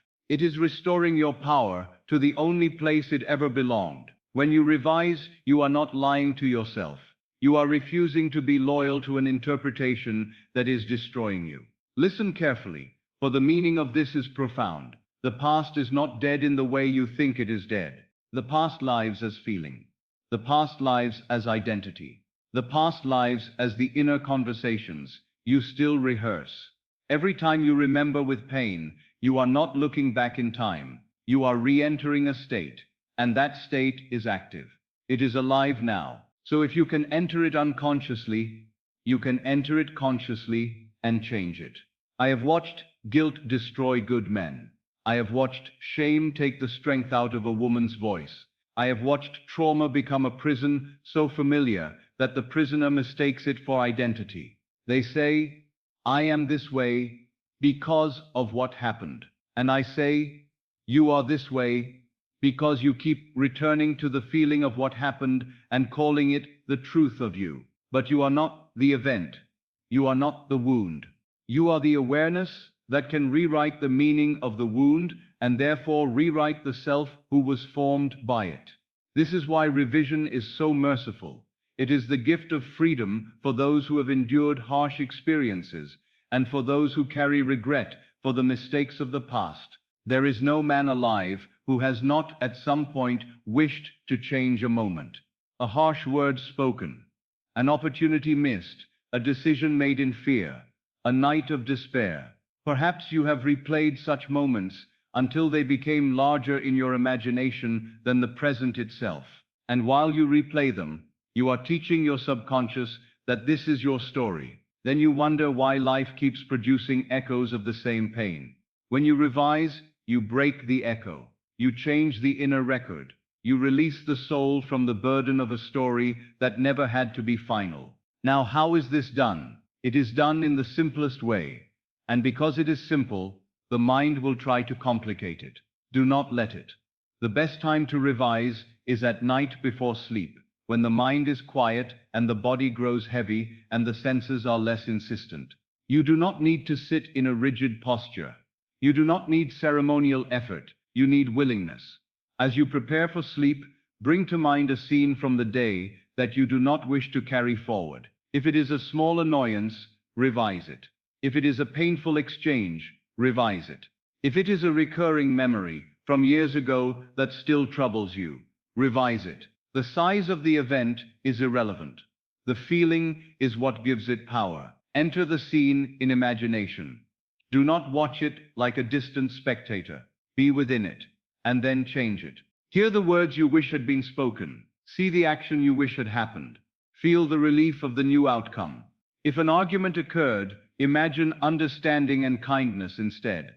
If rejection happened, imagine acceptance. If you were overlooked, imagine being chosen. If you failed, imagine success. And do not do this mechanically. Feel the change as real. You are not merely pasting a new image over an old one. You are changing the state you occupy. The subconscious is not impressed by logical explanations. It is impressed by the feeling of reality. So when your revised scene feels natural, you are planting a new seed in the fertile soil of your being. Then fall asleep. You do not need to worry about whether you did it perfectly. Perfection is not required. Feeling is required. If the feeling is there, your act is complete. Now let me speak of trauma, for this is where revision becomes not only useful, but sacred. Trauma is often not only the memory of an event, but the identity formed in the event's aftermath. The person who has been hurt may unconsciously say, I am unsafe, I am powerless, I am unworthy. Life is cruel. These are not merely thoughts, they are states, and states will reproduce circumstances that appear to justify them. So when you revise trauma, you are not forced to deny your life. You are invited to change the inner conclusion you drew about yourself. Perhaps you cannot yet imagine the event entirely different in outer form, but you can certainly imagine a different meaning for your life now. You can imagine yourself protected. You can imagine yourself supported. You can imagine yourself rescued, understood, and restored. You can imagine that the version of you who was hurt is now embraced by a new inner truth. The most healing revision sometimes is not changing the entire scene, but changing the feeling of what you became because of the scene. You might imagine yourself speaking with strength. You might imagine the presence of kindness where you felt alone. You might imagine a voice saying, "You did not deserve this, and you are safe now." The subconscious accepts the new feeling and begins to reorganize your life around it. Guilt, too, yields to revision. The sinful man is not the man who made a mistake. The sinful man is the man who refuses to let himself be renewed. You may have done something you regret. You may have hurt someone. You may have been careless in a season of ignorance. And you have punished yourself by replaying it until your self-concept became stained by that moment. Revision is the act of mercy. It does not excuse cruelty. It liberates the soul from the identity of condemnation. When you revise a moment of your own failure, you do not only see yourself acting differently, you feel yourself being different. You feel the relief of being the man who chose wisely. You feel the dignity of being the woman who spoke with love. And as you dwell in that revised identity, you begin to express it in your present life. This is why I say that revision modifies identity. It does so quietly at first. The hardened pattern of self begins to soften. The inner voice that once said, "This is who I am," starts to whisper, "I can be new." And if a man can accept that he can be new, his world cannot remain old. Do not underestimate the power of emotional memory.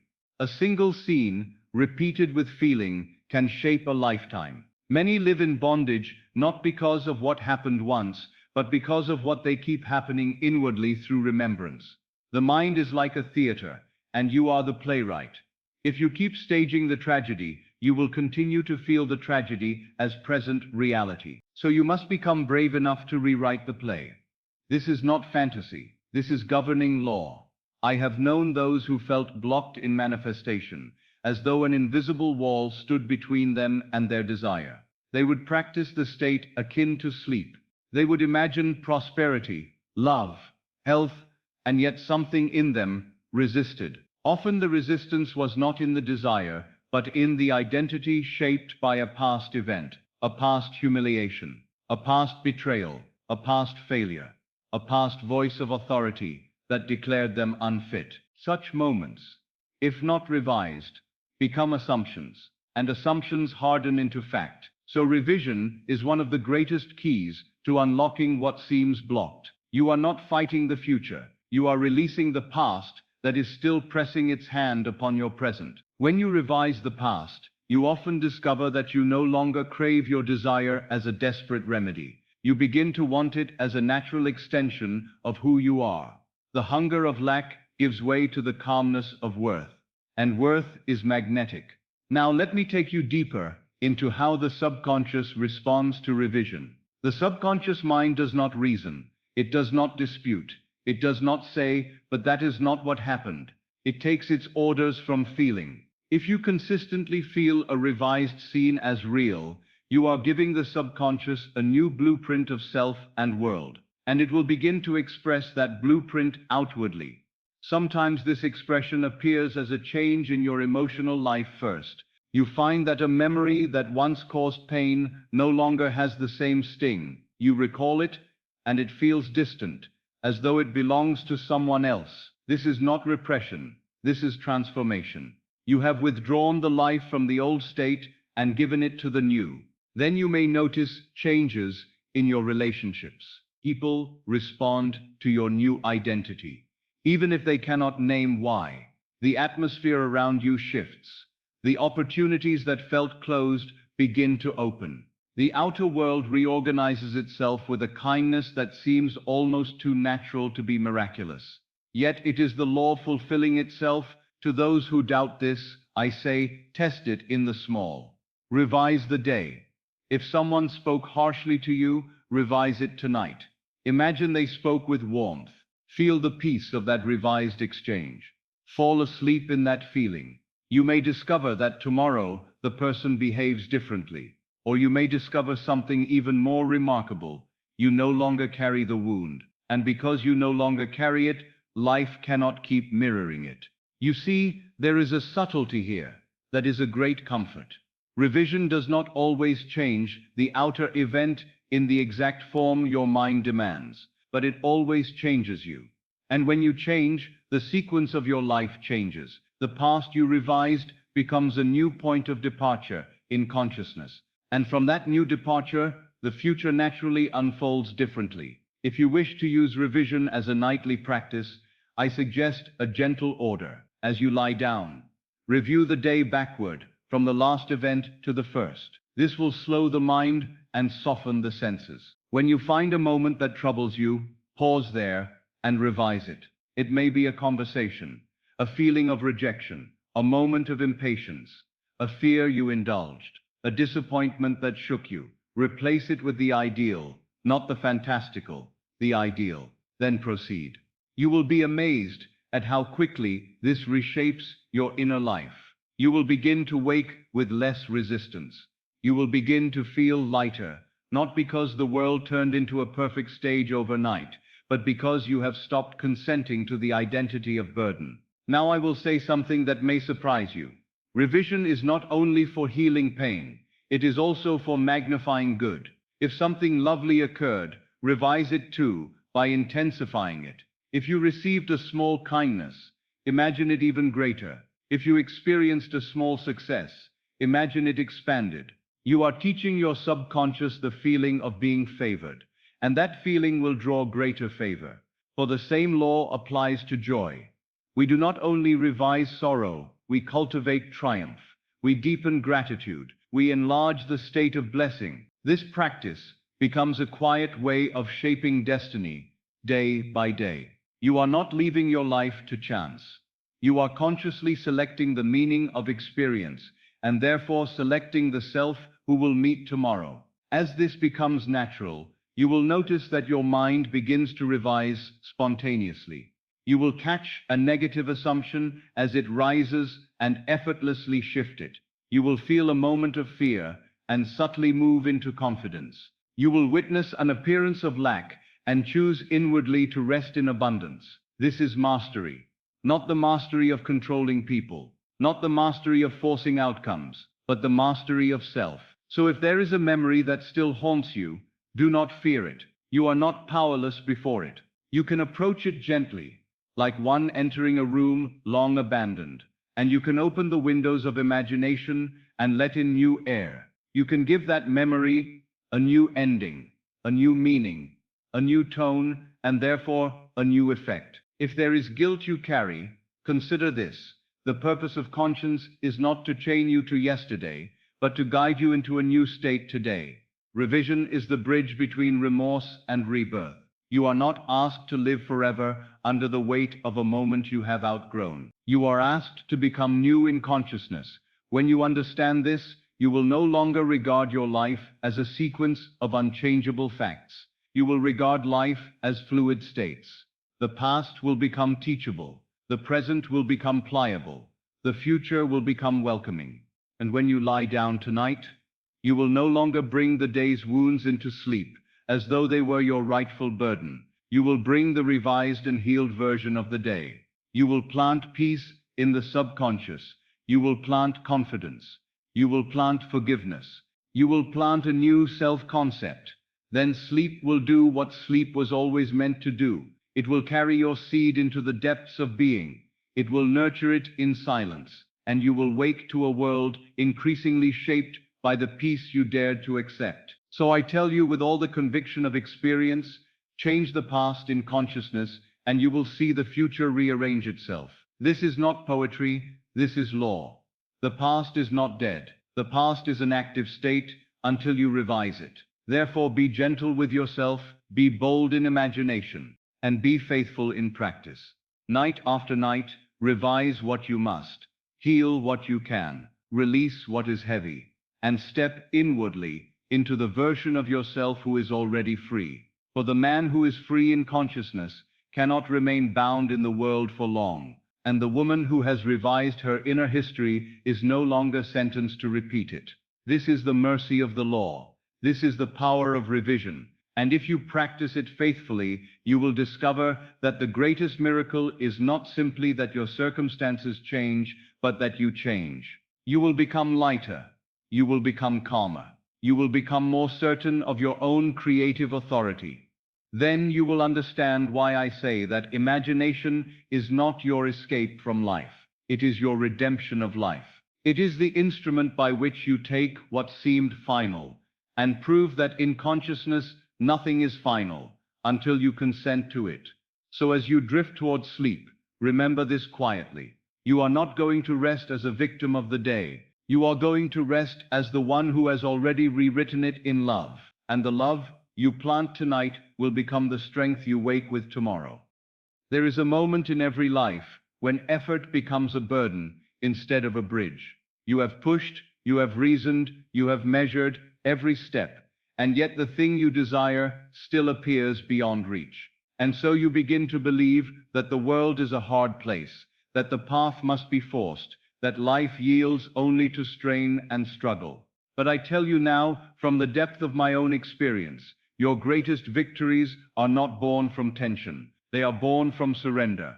When I say surrender, I do not mean resignation. I do not mean giving up your desire, or lowering your vision, or yielding to disappointment. I mean the inner act of releasing the anxiety that tries to govern the how and the when. I mean the quiet decision to accept the end as already done, and to cease your frantic labor over the road that leads to it. The world of the senses will persuade you that control is wisdom. Yet this obsession with control is only fear, dressed in respectable clothing. You have tried to control the sequence of events because you think that if you do not watch every detail, life will fail you. You have watched time as though your desire were a fragile thing that might die if you do not guard it. You have tried to plan the unseen with the mind that belongs to the seen, and that is why you have been exhausted. You have attempted to carry the burden that was never given to you. Your task is not to invent the bridge. Your task is to occupy the state of the wish fulfilled. The bridge of incidents is the natural outpicturing of your assumed end. It is shaped not by your anxious reasoning, but by your inner acceptance. When you have truly planted the seed, you do not pace the earth in panic. You do not dig up the ground to see whether it is growing. You rest in certainty, because the law is faithful. It is strange how the mind will insist that it must suffer to earn the right to receive. It will say, if I do not worry, I am irresponsible. If I do not control, I am careless. If I do not hold tension in my body and in my thoughts, I must not truly want it. But this is a misunderstanding of spiritual power. The greatest power is not the power to strain. It is the power to remain still in your conviction while the world rearranges itself. You must realize that the moment you accept your desire as already yours, the creative act is complete. The seed is planted. The subterranean work begins. Your subconscious does not require your constant supervision. It requires your faith. It requires your loyalty to the end. And loyalty to the end is not demonstrated by anxiety. It is demonstrated by peace. I have seen men attempt to manifest while their hearts were filled with restlessness. Their lips spoke of faith, but their minds spoke of fear. They said, I have imagined it, and then they continued to ask, but how will it come? When will it come? What if I have missed my chance? And each one of these questions was a confession that they had not yet surrendered. For the one who has surrendered to the reality of the fulfilled desire does not ask those questions. He may wonder at the elegance of life, but he does not tremble before it. You are not called to control the how. You are called to assume the end.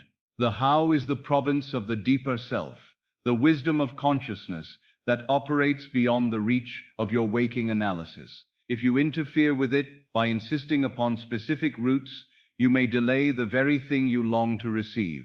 Or you may reject the door that opens, because it does not look like the door you imagined. When you surrender, you are not becoming passive. You are becoming precise. You are selecting one causa, your state, and refusing to scatter your energy across 1,000 anxious possibilities. You are saying inwardly, I have accepted the end. Therefore the means are not my concern. This is not indifference. This is mastery. The torrent of fear loses its force when you stop giving it your attention. The mind will offer you images of failure and delay. It will show you the same old evidence. It will say, look how little has changed. But you are not asked to be faithful to evidence. You are asked to be faithful to reality as you have accepted it within. The outer world is a delayed mirror. It reflects not what you are choosing now, but what you were. So if you look too quickly for reassurance, you may mistake the echo for the voice. There is a profound relief that comes when you understand that you need not monitor time. The hours and days are not your master. Time is the movement of states into visibility. If you remain in the state, time must yield. But if you shift into doubt, you are not waiting for time to deliver. You are simply leaving the state that would have delivered. So surrender is the abandonment of fear. It is the release of the need to wrestle with life. It is the acceptance that the fulfilled desire is not a future stranger, but a present identity. You do not surrender your dream. You surrender your anxiety. You surrender your compulsive surveillance. You surrender the illusion that you can only be safe if you can predict everything. There is a silence that belongs to true confidence. It is not loud. It does not argue. It does not argue. It does not demand immediate proof. It simply knows. This silent certainty is the natural mood of the man or woman who has truly accepted the end. And that silence is powerful beyond description. It is the quiet magnet that draws the world into harmony with your assumption. I want you to observe how often your anxiety is not about the desire itself, but about your mistrust of life. You desire love, yet you fear rejection. You desire supply, yet you fear lack. You desire health, yet you fear time and decay. But these fears are not facts. They are states. And a state is something you can surrender. To surrender fear is to remove your consent from it. It is to stop rehearsing it. It is to refuse to live inside a tomorrow made of your worst imaginings. For every time you imagine loss and feel it real, you are planting a seed of loss. But every time you imagine the fulfilled desire and rest in its naturalness, you are planting a seed of fulfillment. Let us speak of flow, because flow is not a mystery reserved for a fortunate few. Flow is simply life responding to a mind that is not obstructed by resistance. The river does not strive to be a river. It is a river, and because it is what it is, it moves effortlessly along its course. You too were meant to move from being, not from desperate reaching. When you live in the end, your actions become natural. You do not act frantically to force the outcome. You act as the person for whom the outcome is already true. And those actions, because they are born of the right state, become part of the bridge of incidents. The flow of life begins to feel as if it is cooperating with you because it always has. You simply did not recognize the law at work. I tell you, you will know you have surrendered when you no longer feel the need to check. You will know you have surrendered when peace begins to replace the habit of mental argument. You will know you have surrendered when you can go about your day without feeling that you must constantly rehearse your desire as a desperate plea. There is a great difference between faithful imagining and anxious repetition. Faithful imagining is an act of love. Anxious repetition is an act of fear.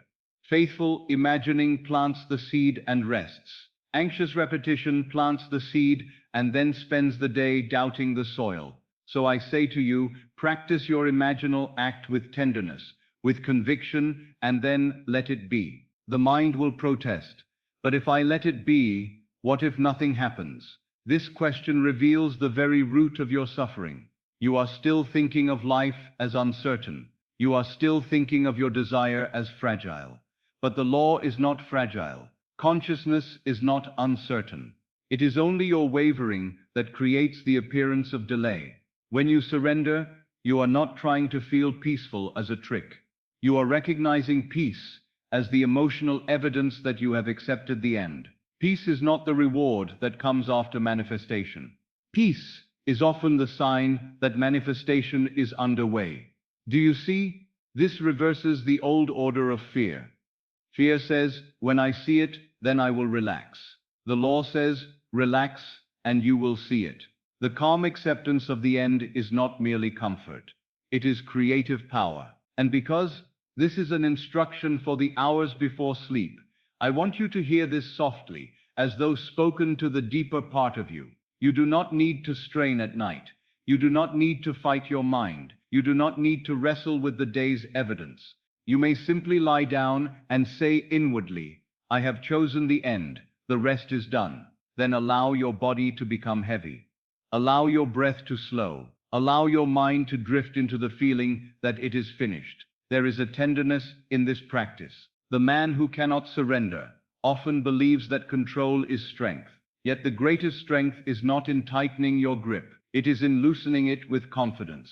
The one who has truly assumed the end does not fear letting go, because he is not letting go of reality. He is letting go of the illusion. The fear you have been carrying is not proof of wisdom. It is proof of a state you no longer need. You can choose again. You can say, I will not measure life by the anxious mind. I will measure it by the state I have accepted. And as you do this, you will find that the compulsive need to control begins to dissolve. Many have made the mistake of believing that surrender means the absence of desire. But surrender is actually the purification of desire. It removes desperation and restores dignity. It turns the longing into certainty. It turns the wish into identity. If you can accept this, you will discover that the outer world begins to move with surprising speed, not always in dramatic displays, but in natural, gentle shifts. A conversation arises. A letter arrives. A friend appears. An opportunity opens. And each event seems ordinary. Yet together they form the bridge that carries you to the fulfillment of your imaginal act. But I caution you, do not treat these occurrences as the reason to believe. They are the fruit of believing. If you run after them anxiously, you will return to the old state. Instead, let them reassure you quietly and keep your attention on the end. The bridge is not your destination. It is the unfolding path. So as you enter sleep, make this your mood. Not a struggle toward a future, but a present acceptance. Feel the relief of the one who no longer carries the burden of how will it happen. Feel the stillness of the one who no longer watches the clock. Feel the quiet joy of the one who knows that fear has been dismissed as an uninvited guest. The abandonment of fear is the beginning of true faith. Fear is not something you must conquer by force. It is something you starve by withdrawing attention. When fear presents its images, do not wrestle with them. Return to your chosen end. Return to your inner scene. Return to the feeling of completion.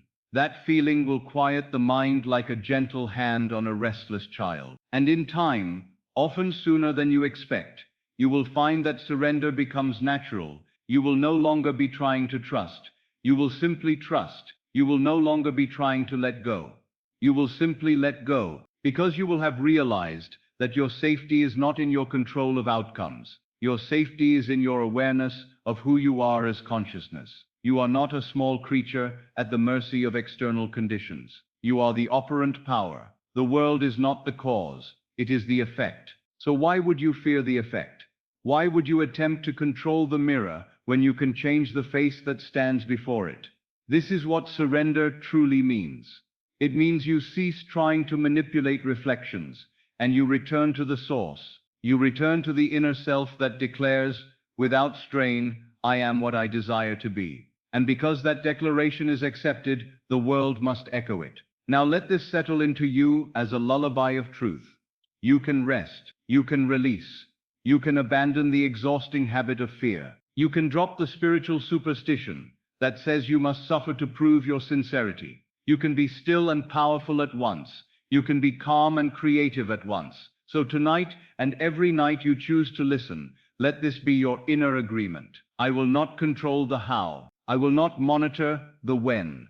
I will not measure the movement of life by appearances. I will remain faithful to the end. I will rest in silent certainty. I will allow the law to fulfill itself in the most natural way. And as you make this your state, you will find yourself carried by a current deeper than your own willing. What once felt heavy will feel light. What once seemed impossible will begin to feel inevitable. Not because you forced it, but because you surrendered to the truth that the end is already yours. That is the peace I want you to know. Not the peace of giving up, but the peace of having already received. Not the peace of a lowered vision, but the peace of a fulfilled identity. Not the peace that depends on outer evidence, but the peace that creates outer evidence. And as this peace becomes your atmosphere, you will learn the secret most never learn. The world moves fastest for the one who stops trying to push it. The door opens easiest for the one who stops pounding in doubt and simply assumes himself already within. Life rearranges itself most elegantly for the one who finally says with a calm heart, I have accepted it. I am no longer afraid. I am no longer waiting as a beggar. I am resting as one who knows. This is surrender. This is trust. This is the quiet power that transforms everything. Now you do not need to think anymore. You do not need to analyze anything you have heard. You do not need to understand with the surface of the mind. Everything that needed to be understood has already been received. From this moment forward, you are allowed to rest. Your conscious mind may drift. It may wander. It may soften and fade. And that is perfectly right. For I am no longer speaking to the outer you. I am speaking now to the deeper you, to the one who never sleeps, to the one who creates while the body rests. You do not have to focus. You do not have to pay attention. You do not have to try. Your only task now is to receive. As your breathing slows, as your eyelids grow heavy, as the weight of the day dissolves from your body, the gate between the worlds opens naturally. This is the sacred threshold. This is the doorway where imagination becomes law. This is the moment when assumption passes effortlessly into creation. You are safe here. You are guided here. You are held here. Nothing is required of you now. Your subconscious hears me clearly. It does not argue. It does not resist. It does not question. It simply accepts. And as it accepts, it rearranges your world quietly, gently, perfectly. From this moment on, everything you hear is not information. It is instruction. Not instruction for your will, but instruction for your identity. You do not need to do these visualizations. They will do you. They will move through you. They will settle into you. They will rewrite what you no longer need to carry. The old state is loosening its grip now. You do not need to fight it. You do not need to push it away. It falls naturally, because you are no longer feeding it. And the new state, the one you have chosen, the one that once felt distant, is already drawing closer in feeling. You may notice a soft sinking sensation in your body, a gentle slowing, a deepening calm. That is your inner world opening. Your subconscious already knows what you desire. It does not need to be told again, it only needs permission to accept it as real. And that permission is being given now. You may drift in and out of awareness. You may hear some words clearly and others faintly. This is perfect, because the deeper the mind goes, the faster the law moves. You are not trying to manifest, you are remembering. Remembering who you are, remembering what is yours, remembering the state that already exists. From this moment forward, I will guide you gently through inner scenes, not to force the world, but to teach your consciousness what it means to already be fulfilled. And as you sleep, your identity will shift without effort. Your assumptions will adjust without strain. Your future will reorganize without conflict. You do not need to wake up changed. You will simply wake up being. So let go now. Let go of the day. Let go of control. Let go of effort. You are entering the creative silence. And from this silence, your new life will begin to move. Allow the body now to become heavy. Not stiff, not tense, but heavy, in the way a body becomes heavy when it finally feels safe enough to rest. There is nothing you need to chase in this moment. There is nothing you need to prove. There is nothing you need to solve. All striving ends here. You have stepped into the hour where creation happens without effort. And tonight, you step into your new life. Do not try to imagine with force. Do not build scenes with strain. Let the images rise as softly as breath. For imagination does not respond to pressure. It responds to surrender. You may feel the rhythm of your breathing slow. Each breath taking you deeper, not into darkness, but into the warm quiet of your own being. I am speaking now not to your waking thoughts, but to the deeper awareness that shapes your destiny while you sleep. And that awareness is listening. In this stillness, feel that you are no longer moving forward. You are standing at the threshold. Behind you is the old life, not as a punishment, not as an enemy, but as a chapter that has already fulfilled its purpose. Ahead of you is not effort. Ahead of you is not struggle. Ahead of you is recognition. The recognition of who you already are beneath every false limitation. Tonight, you do not walk toward your new life. Tonight, you remember that it has always been waiting for you to return to it. There is a quiet scene forming now. Do not rush it. You find yourself in a place that feels deeply familiar, even if you have never seen it before. It may feel like a room, or a garden, or a shoreline, or simply an open space of light. Do not analyze it. Let it receive you. This place is your inner world, the place where all changes begin. You become aware that something about you is different here. Not forced, not dramatic, just different in the way certainty feels different from doubt. In this place, you are not waiting for permission. You are not asking for approval. You are not proving your worth. You are simply being. And the being feels natural. There is no tension in your chest, no weight behind your eyes, no urgency in your thoughts, only a steady calm, like the calm of one who has already arrived. You may notice that your posture feels different here. Your breath feels different. Even the way you stand or sit feels different. This is not imagination pretending. This is identity remembering. In this place, you quietly realize something, without excitement, without surprise. You are not becoming the one who receives. You are the one who receives. And because this realization is calm, because it is not exaggerated, because it is not desperate, it is true. Somewhere in this space, an object appears. It may be something simple, a letter, a hand, a doorway, a key, a mirror, a ring, a window. Do not choose it. Let it choose you. This object carries the meaning of your fulfilled life. You do not need to name it. You do not need to define it. You only need to feel what it means. As you become aware of it, a quiet knowing flows through you. This is proof that the old life is finished. Not dramatically finished. Not violently finished. Gently finished, like a season that completes itself without argument. You are not running away from who you were. You are being absorbed into who you now are. And that absorption feels safe. You feel no fear, because fear belongs to the one who does not yet know, and you know. Now allow yourself to move, slowly toward what has appeared. No rush, no urgency, no countdown. Every step is natural. Every step is inevitable. You do not wonder if this is allowed. You do not ask if this is possible. You move as one who belongs, as you reach it, touch it, open it, or receive it. Something shifts inside you with quiet finality, not excitement. Finality. The kind of certainty that never needs to announce itself. And in that instant, you feel something unmistakable. The line between before and after has dissolved. You are not crossing into your new life. You are awakening inside it. Notice how the body responds to this realization. There may be a warmth in the chest, a softness in the face, a loosening in the stomach, a weight lifting from the spine. Your nervous system is learning a new truth. Safety no longer belongs to the future. Safety is now. You no longer feel that life is preparing to happen.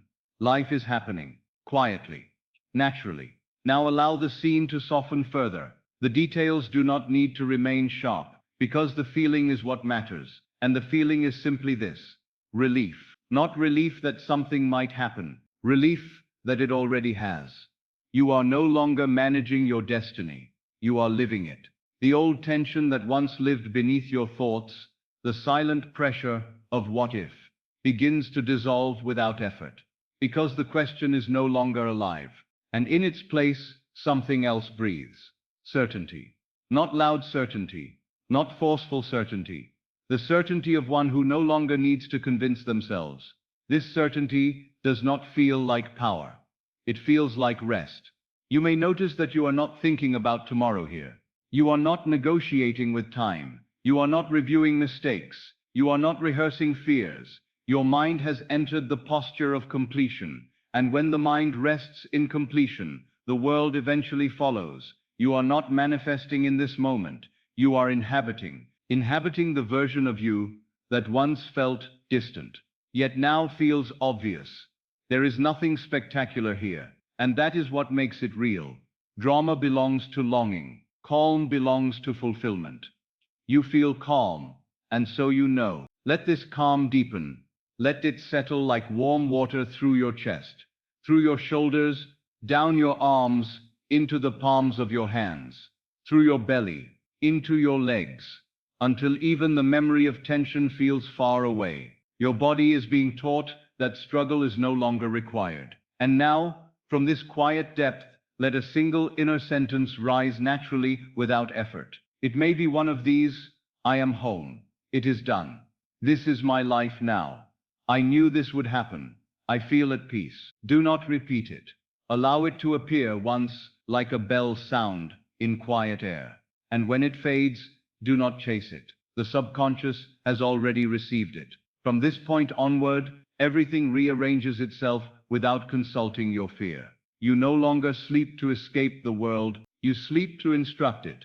And tonight, without effort, without force, without will, you are stepping into your new life, not with fireworks, not with noise, but with irreversible calm. Settle now into stillness. Not the stillness of effort, but the stillness that comes when effort is no longer needed. You are not here to reach. You are not here to chase. You are not here to become. You are here to be. Let the body soften into the surface beneath it. Let the breath fall into its own natural rhythm. Let the thoughts grow slower, gentler, quieter. I am not speaking now to the mind that argues. I am speaking to the awareness that chooses. And that awareness has already chosen. You have assumed the end. You may not feel fireworks. You may not feel a rush. You may feel something far more powerful than excitement. You may feel finality, the quiet finality of one who no longer wonders if it will happen, because it already has. Tonight you are not imagining toward a future. Tonight you are remembering a present reality. The one who waits is no longer who you are. The one who waited has completed their task by giving birth to the one who already has. And now, the one who already has remains. Let the words "the end" no longer mean a destination. Let them mean an identity. The end is no longer what you move toward. The end is where you are seated now. There is a subtle shift that has already taken place within you. Not in the outer world, not yet, but in the inner throne of being. You have moved from seeking into occupying, and occupation is law. You do not need to visualize movement. Movement will come on its own. You do not need to design bridges. They are assembling themselves beyond your sight. Your only function now is to remain. Remaining is not forcing. Remaining is not repeating. Remaining is not battling doubt. Remaining is quiet loyalty to who you now are. And who are you now? You are the one for whom the thing is already done. You are not pretending this. You are not convincing yourself. You are resting in it. Let yourself feel the strange calm of this. Not the calm that waits. The calm that remembers. Every effort that once lived in your body begins to loosen without argument. Your shoulders loosen. Your jaw loosens. Your abdomen loosens. Because the command to struggle has been revoked. The one who struggles believes the end is distant. You do not believe this anymore. And the body knows. The body always knows. Now notice something very subtle. Your mind is no longer asking, how will it come? Not because you answered the question, but because the question no longer exists. Questions belong to longing. You no longer live in longing. You live in identity. And identity has no questions. It only has posture. Feel that posture now. It is not rigid. It is not proud. It is gentle, upright, unafraid. You are not waiting for life to arrive. Life is responding to your new position. From this stillness, something important becomes clear. The world does not need to hurry. The world does not need to rush. The world does not need to prove anything to you. You have already decided, and decision precedes movement. You are not watching the clock anymore, because time has lost authority over you. Time only rules those who stand outside their desire. You have stepped inside, and when one stands inside the end, time becomes a servant, not a master. Now allow this idea to sink deeply without effort. You are not chasing the world is catching up to you. It is catching up to the new identity you have accepted. It is catching up to the version of you that now feels natural. It is catching up to the state you now occupy without tension. You do not push the current. You allow it to carry you. Bridges of incident are forming silently now. Not one loud step, not one dramatic sign. Just quiet alignments unfolding beyond the reach of your control. People will move. Words will be spoken. Thoughts will arise in others. Opportunities will emerge. But none of these are your concern. Your concern is being finished. And you are finished. The seed no longer needs inspection. It has been planted in certainty. When your mind drifts, and it will, let it drift inside the end. Do not pull it back to the past. Do not allow it to rehearse the road. The road is not your responsibility. You are not the builder of paths. You are the occupant of outcomes. And now, I want you to feel a single, simple sensation. The sensation of no longer needing to prove reality. Just for a moment, feel that. No proving, no persuading, no measuring. Just existing as the one who already stands on the far side. There is a softness in that state. It is powerful because it is effortless. You may feel a quiet warmth in your chest. That is acceptance. You may feel a gentle heaviness in the body. That is surrender. You may feel the mind floating. That is trust removing its armor. You are not guarding the future anymore. You are living from completion. And now the law is free to move without resistance. You are not directing the river. You are allowing yourself to be carried. The man or woman who truly lives in the end does not fear delay. Because delay only belongs to the one who looks back. And you are no longer looking back. Your back is turned to the old state. Your face is turned toward the new identity. And that identity no longer seeks permission. It simply remains. Now feel yourself settling deeper into this posture, not holding it tightly, not dramatizing it. Let it settle like sediment in calm water. Natural, unforced, certain. You have assumed the end. And because you have assumed the end, I tell you this in the quiet truth of experience. The world will catch up. It always does. It has no choice. Let the day fall away from you now, not by effort, but by permission. You do not need to carry the weight of what has already passed. You do not need to prepare for what is already decided. Tonight you fall asleep not as the one who is becoming, but as the one who already is. The body knows when it is no longer required to strive. You may feel it softening without instruction. The shoulders release. The jaw loosens. The breath slows into a deeper rhythm. Every surrender of tension is a confession of trust. I am not speaking to your reasoning mind now. I am speaking to the deeper listener, the one who never sleeps, the one who shapes the world while the body rests. And that deeper listener already understands. You are no longer trying to obtain. You are learning to occupy. Tonight you occupy the state of already having, already loved, already secure, already provided for, already chosen, already fulfilled. Not excited about it, not dramatizing it, just resting in the strange simplicity of it is so. Notice how the word already changes the feeling in your chest. Already means there is nothing to chase.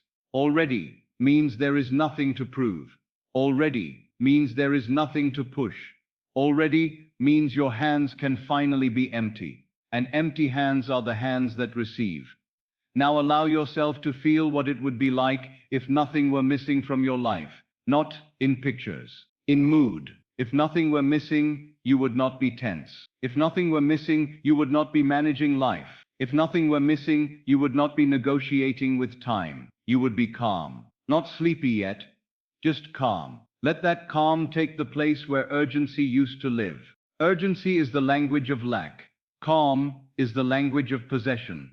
You possess now. That is why you are calm. If the mind drifts back toward old concerns, do not scold it. Simply remind it gently, without effort, that belongs to the one who no longer lives here. You are not destroying the old self. You are outgrowing it. And what is outgrown falls away without violence. There is a difference between exhaustion and rest. Exhaustion is the collapse of one who fought. Rest is the settling of one who knows they have arrived. You are resting now, arriving now, and you feel it in the way your breath deepens without instruction. The subconscious is learning a new posture tonight. Not the posture of trying, the posture of being. This posture has a tone. Listen for it. It sounds like quiet certainty. It is not loud. It does not argue. It does not repeat itself. It simply remains. Now from this calm place, allow a very simple assumption to arise, not as a sentence, but as a knowing. The knowing that you already possess everything necessary, not everything in the world, everything in your world, everything required for fulfillment, everything required for peace, everything required for meaning. You are not rich in objects, you are rich in being, and being is what the world obeys. You are not falling asleep hoping for tomorrow to save you. You are falling asleep as the one tomorrow will reflect. There is a subtle shift that happens at this point. The need to control fades. The need to plan fades. The need to rehearse fades. Not because you forced it away, but because it no longer belongs to your identity. The one who already has does not strategize for survival. They live from selection. Life selects for them. Now listen deeply. You may feel a strange sense of innocence returning. Not childishness, but innocence. The innocence of not needing to defend. The innocence of not needing to justify. The innocence of one who does not feel the world is hostile. That innocence is a sign you are moving into possession. The old self was armed. The new self is unguarded. This unguarded state is not weakness. It is authority without tension. I want you to feel the difference clearly. Tension always came from the belief, I must make this happen. Authority comes from the knowing, it is. And tonight, you fall asleep inside that knowing. You may notice your thoughts becoming less linear, more spacious. This is good. It means the control of the surface mind is loosening, and the deeper mind is taking the throne. You do not need to tell it what you want. It already knows what you have accepted, and it will express that acceptance in its own natural way. Now, imagine nothing. Do not form a scene. Do not picture a future. Let the imagination rest in identity. Identity creates scenes on its own. Let the feeling that remains be one of quiet satisfaction, not celebration, satisfaction. The difference is important. Celebration still implies waiting for proof. Satisfaction implies possession. Let satisfaction be the last mood of the day. Not because you saw something happen, but because you know who you are now. The one who has, the one who is. The one who is, no longer defined by the absence of anything. You are falling asleep, as the version of you that once felt distant. And that version feels boringly normal now. That is how you know it is real. The subconscious only accepts what feels natural.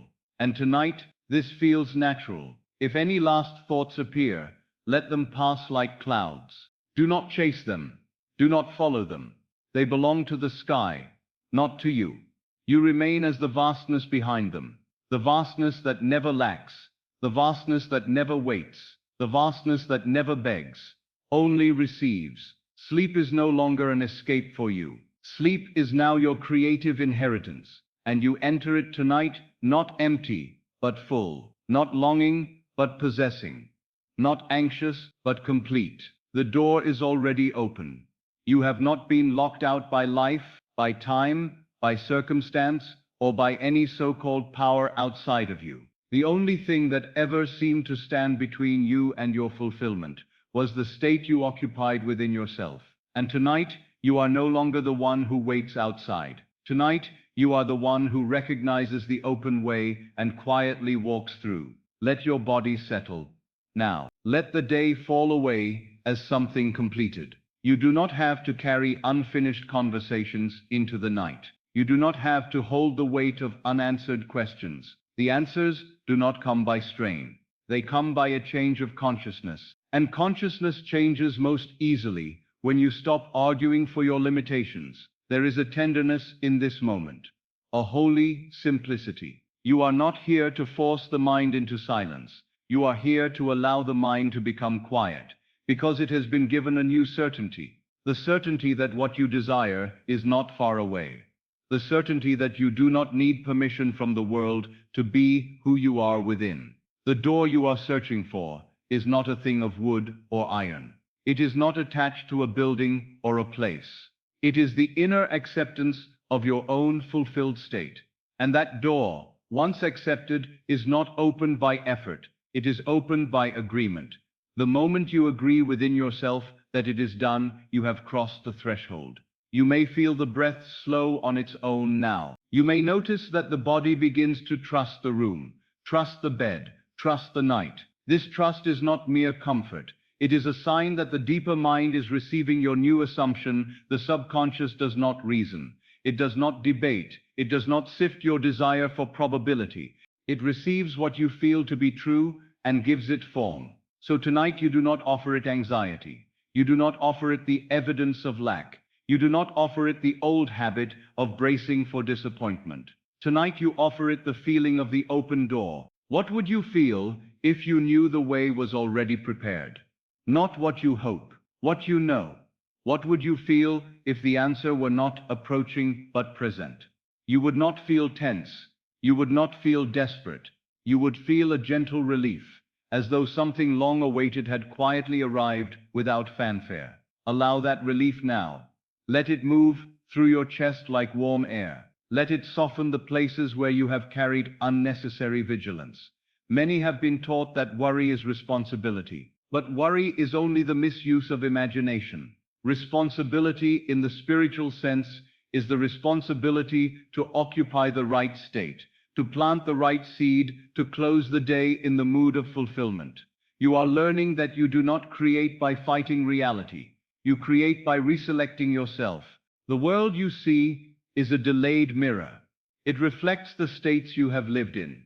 And if you have lived in the state of waiting, life has been forced to show you the appearances of delay. If you have lived in the state of struggle, life has had to show you reasons to struggle. This was never punishment. This was fidelity. The world has been faithful to your inner position, and that means it will be faithful again when you change. So tonight you change without strain. You simply withdraw allegiance from the old story.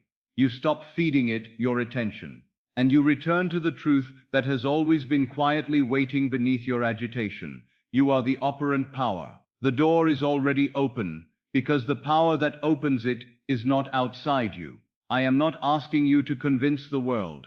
I am asking you to accept yourself. I am asking you to become so inwardly natural in the state of your fulfilled desire that the outer world must eventually resemble it. Now do this gently. Do not build a complicated scene. Do not attempt to visualize the whole road. Choose the simplest implication, that the door has already opened for you. Perhaps you hear a voice of congratulations. Perhaps you feel the calm certainty of a resolved life. Perhaps you have no image at all, only a quiet knowing that you have been led through. The feeling is enough. Feeling is the secret, because feeling is the language of the subconscious. When you feel yourself to be chosen, life arranges itself to choose you. When you feel yourself to be supported, life reveals support. When you feel yourself to be prosperous, prosperity finds ways of entering your world that your reasoning mind could never have designed. The door is already open in consciousness. You are simply learning to stop standing in front of it, asking if it is real. You do not test the door by doubting it. You test it by walking through it in imagination. You enter the state first. You become the person for whom the door has opened, and then you rest. Rest is not laziness. It is faith in action. It is the natural stillness of one who knows the seed has been planted in good soil. If you plant tonight and dig tomorrow, you demonstrate distrust of your own imaginal act. But if you plant tonight and sleep in the mood of completion, you have done the perfect thing. Now let the phrase arise quietly within you. The door is already open. Not as a plea, not as persuasion, but as a description of your inner reality. The door is already open to love. The door is already open to freedom. The door is already open to freedom. The door is already open to health. The door is already open to the right place, the right work, the right opportunity, the right companionship, the right outcome. Do not ask how. The subconscious is the arranger of the bridge of incidents. Its ways are subtle, natural, and often so ordinary that you could miss them if you were waiting for drama. Your desire will not often arrive wearing a trumpet. It may arrive as an invitation, a meeting, a simple idea, a quiet impulse, a chain of natural events that bring you to a result you previously named impossible. The only impossible thing is the state you refuse to occupy. Now allow your body to be heavy, not forced, not controlled, simply heavy, as though it trusts the night to hold you. The state akin to sleep is near.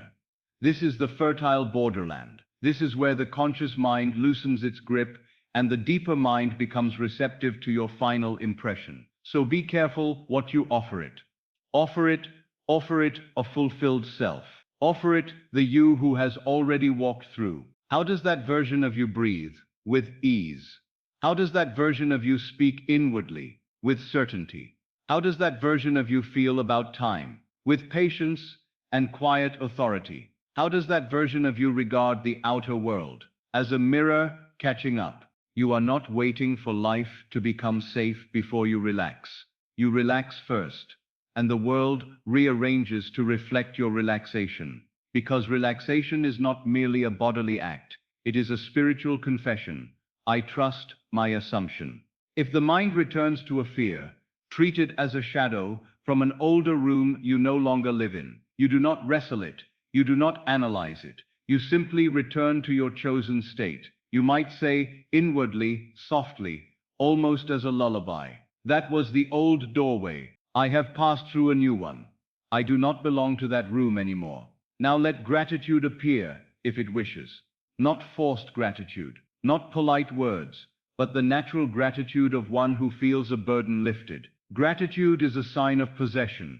It is not a technique. It is the fragrance of the fulfilled state.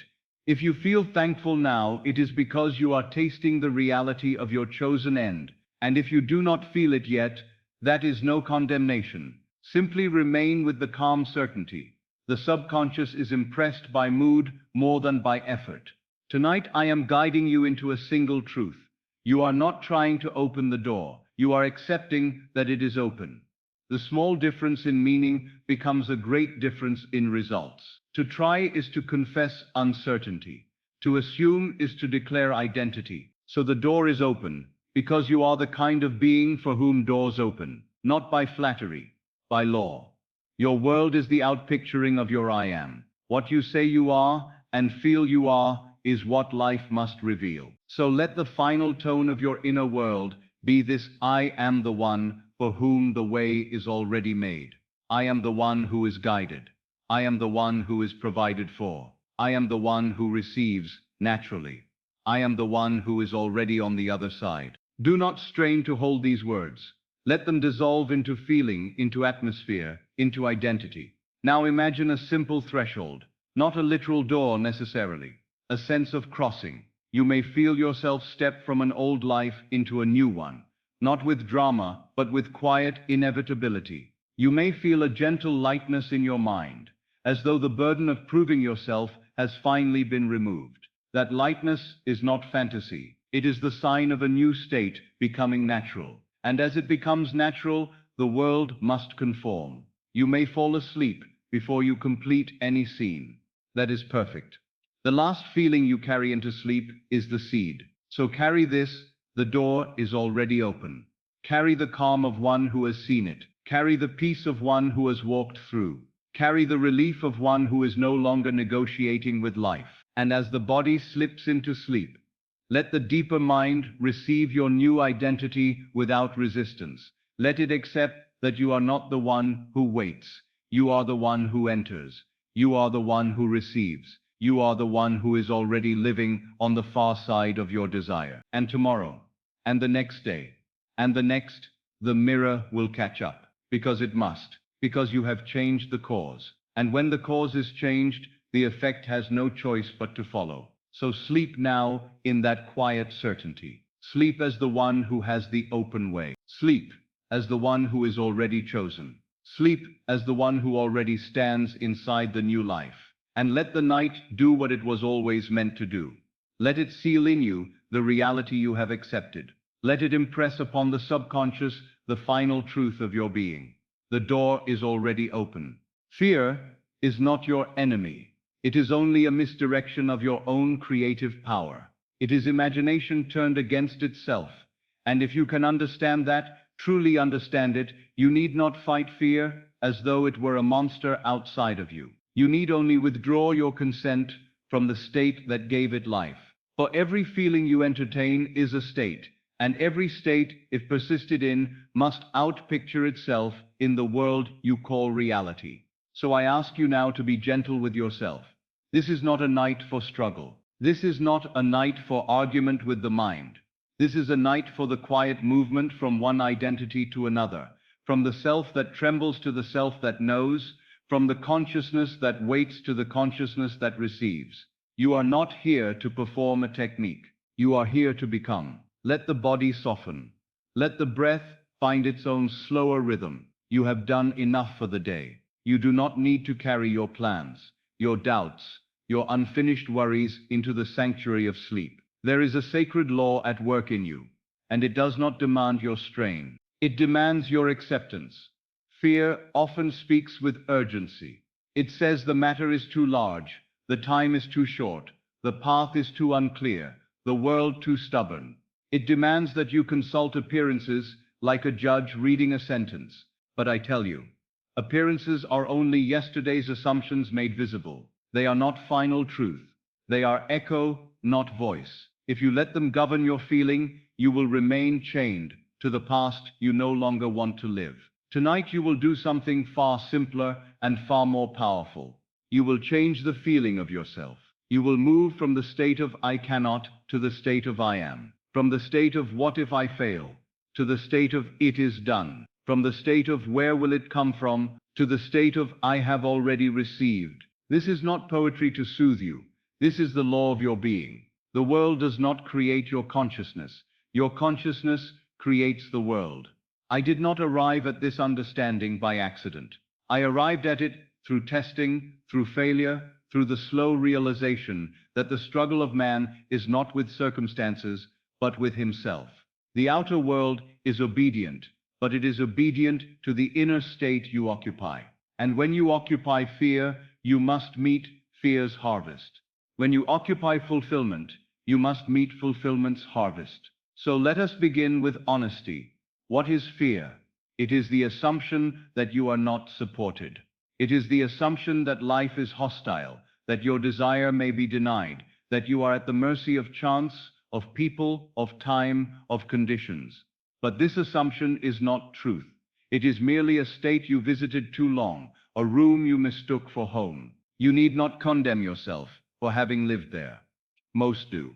They were taught to trust the evidence of the senses above the evidence of consciousness. They were taught to worship appearances. But you are not here to repeat the habits of the many. You are here to awaken to your own creative authority. Now, if the mind wanders to a worry, do not push it away with violence. Simply recognize it as an old garment you do not choose to wear tonight. Say inwardly, with quiet firmness, that belongs to the former state, and then return to the feeling you are about to cultivate. The wish fulfilled is not a distant event. The wish fulfilled is a state. It is a mood, an identity, a feeling of natural possession. You do not reach it by pleading, you enter it by assuming. So now, while your body grows heavy and your thoughts begin to slow, I invite you to ask yourself a question that changes everything. What would I feel if this were already true? Not what would I think. Feeling is deeper than thought.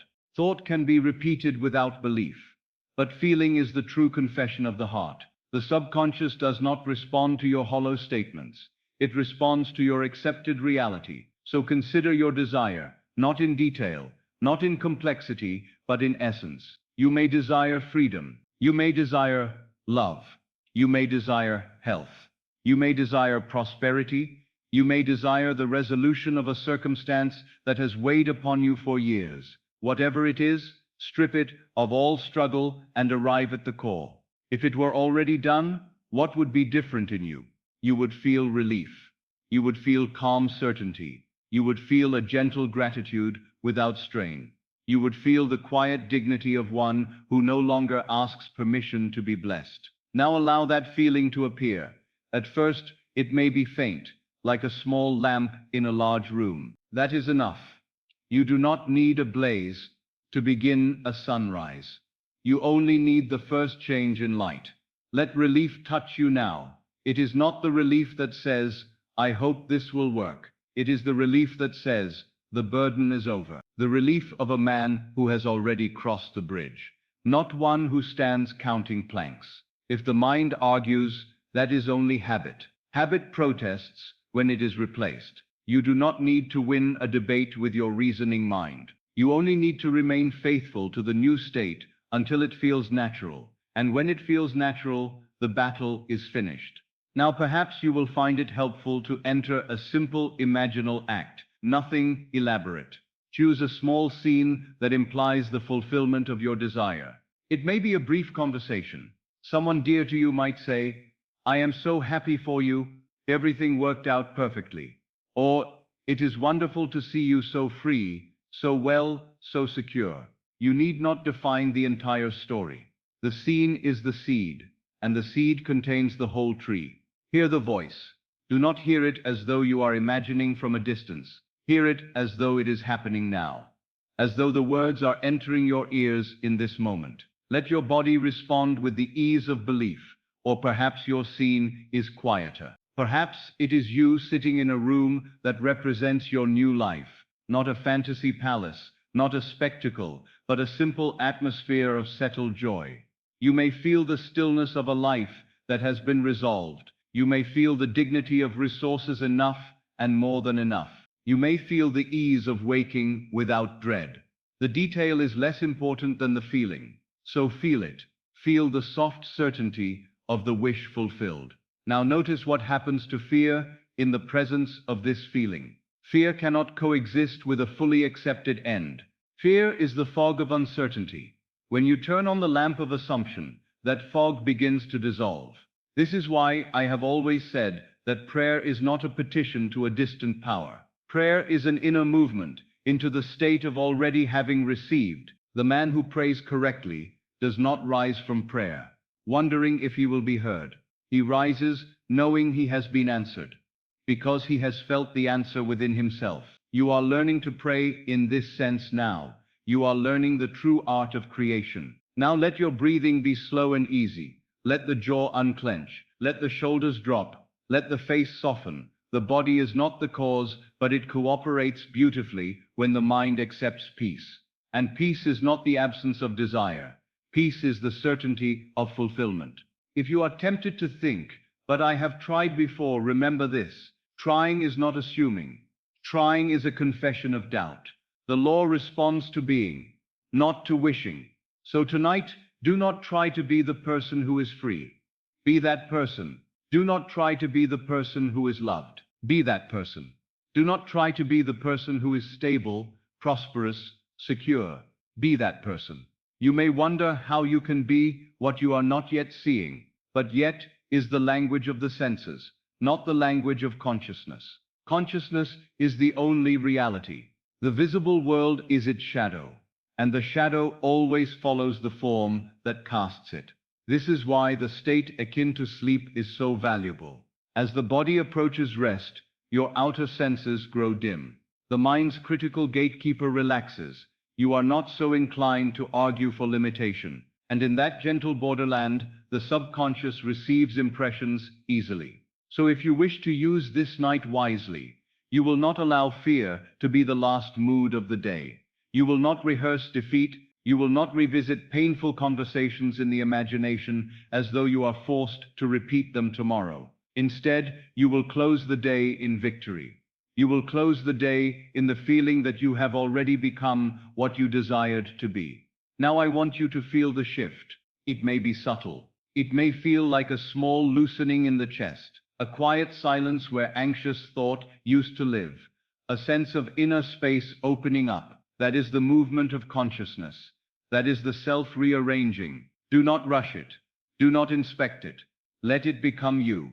Now, if you wish, you may add a simple inner phrase to anchor the feeling, not mechanical repetition, a living statement that stirs the mood of completion. You may say softly within yourself, I am already in the state of my fulfilled desire, or it is done, or I am the one who receives, or I am safe in the end. Choose one that feels like a deep exhale rather than a forced performance. Repeat it gently. And as you do, allow your imaginal scene to continue, quietly looping like a lullaby of identity. Perhaps you feel a handshake, perhaps an embrace, perhaps the satisfaction of signing your name on a document that confirms your new reality, perhaps the simple act of paying a bill with ease, perhaps the calm joy of waking in a body that feels renewed and light. Stay simple, stay natural. If the scene becomes strained, return to feeling alone. The feeling is the secret. Now let me speak to the deeper part of you, the part that is listening even when the conscious mind drifts. You are not powerless. You have never been powerless. You have only been persuaded into the state of powerlessness, and what is accepted can be unaccepted. What is assumed can be revised. Your life is not a sentence, it is a reflection. Change the inner mirror, and the reflection must change. So tonight, you are not begging for a better tomorrow. You are becoming the self who naturally lives it. You are moving from fear to fulfillment, not by fighting the world, but by changing the one who perceives it. And as that change becomes stable, the outer world reshapes. This is the bridge of incidence. It is not your work to design it. It is your work to remain faithful to the end. Do not dictate the channel. Do not insist that it must come in one narrow form. If you demand a single door, you may overlook the open gate beside you. Let the law choose the means. Your job is the state. Now there is another aspect of fear that must be seen clearly. Fear tries to protect you by imagining loss before it arrives. It says, prepare for suffering, and you won't be surprised. But the subconscious does not know the difference between a fearful rehearsal and a faithful assumption. It receives the mood and externalizes it. So when you rehearse pain, you are not protecting yourself. You are planting seeds you do not want to harvest. Tonight you end that pattern gently. You do not scold yourself. You simply change your imaginative diet. You choose a new inner meal. You choose fulfillment. Now imagine the morning after this night. Not the morning as a test. Not the morning as a moment where you scan the world anxiously for instant proof. But the morning as the natural continuation of your chosen state. You might wake with a quieter mind. You might feel less compelled to chase signs. You might move through the day with a calm dignity. This is evidence that you have entered the right consciousness. And from that consciousness, your actions will be inspired and natural. For assumption does not cancel action. It purifies it. It removes frantic effort and replaces it with harmonious movement. You will do what you must do without panic. You will speak when moved to speak without fear. You will accept opportunities without suspicion. And you will see that life is not resisting you. Life is rearranging to reflect you. Now as the drowsiness deepens, let the old identity fade like a garment slipping from your shoulders. You are not the one who is always bracing. You are not the one who is always behind. You are not the one who must struggle to be chosen. These were roles you played, ignorance of your own power. Tonight you dismiss them. Tonight you enter the state of the wish fulfilled as your natural home. Now bring the feeling closer still. Let it be as intimate as your own heartbeat. The fulfilled self does not feel like a stranger. It feels like your truest version arriving. You may sense a quiet happiness without a reason, a subtle safety, a sense that you are being carried by something deeper than effort. That is not imagination as fantasy. That is imagination as reality. Now if you drift, let these words hold you like a gentle hand. You do not have to fight fear. You only have to stop feeding it. You do not have to earn fulfillment. You only have to accept it. You do not have to force the world. You only have to change the self who sees it. The law is simple. Assume the feeling of the wish fulfilled. Remain faithful to it. And the world, in its own appointed hour, will mirror your assumption. So sleep now in the feeling that you are already what you desired to be. Sleep as the one who is safe. Sleep as the one who is provided for. Sleep as the one who is loved, valued, guided, and secure. Sleep as the one who has crossed the threshold, and let the subconscious receive this final impression without argument. Let it shape your tomorrow. Let it shape your weeks. Let it shape your life. For you are not asking for a miracle as though it were rare. You are aligning with a law as steady as breath. And when you awaken, whether the outer sign appears at once or unfolds by gentle degrees, you will know what you have done tonight. You have moved from fear to fulfillment. You have changed the cause. And because you have changed the cause, the effect must follow. It cannot do otherwise. Tonight I ask nothing of you that requires strain. I ask nothing that demands you wrestle the mind into submission. I ask only that you consent to a new self, quietly, gently, as one might step into a warm room after years of cold. For this is not a contest of will. It is a change of state, and a state, once entered and accepted, will produce its own world. You have carried enough for one day. You have tried to understand the workings of life through effort, through caution, through the anxious habit of forecasting every possible disappointment. But all such labor belongs to the old identity, the one who believes that life happens outside of him and that he must chase it or defend himself from it. I tell you that this identity is not your true nature. It is only a posture you have assumed. Now let the body rest. Let the limbs grow heavy. Let the breath slow of its own accord. I do not ask you to force calm. I ask you to allow the natural calm that is already yours to surface, once you stop feeding the storm with your attention. You were not created to live in continual readiness for conflict. You were created to be the operant power, to feel the end, and to let the world conform. There is a simple truth that frees the soul. The outer world is not the cause, it is the echo.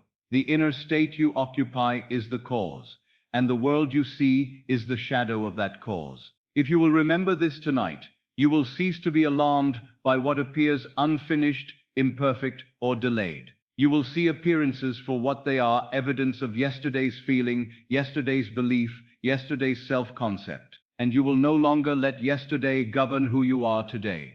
So I invite you now, as your eyes soften and your attention turns inward, to lay down the burden of proving anything to the world. The world does not require your argument, it requires your state. When you change the state, the world must change its expression. I am speaking to you from certainty, not from theory. I have watched men try to transform life through sheer effort, through endless outer activities, through the frantic discipline of fear.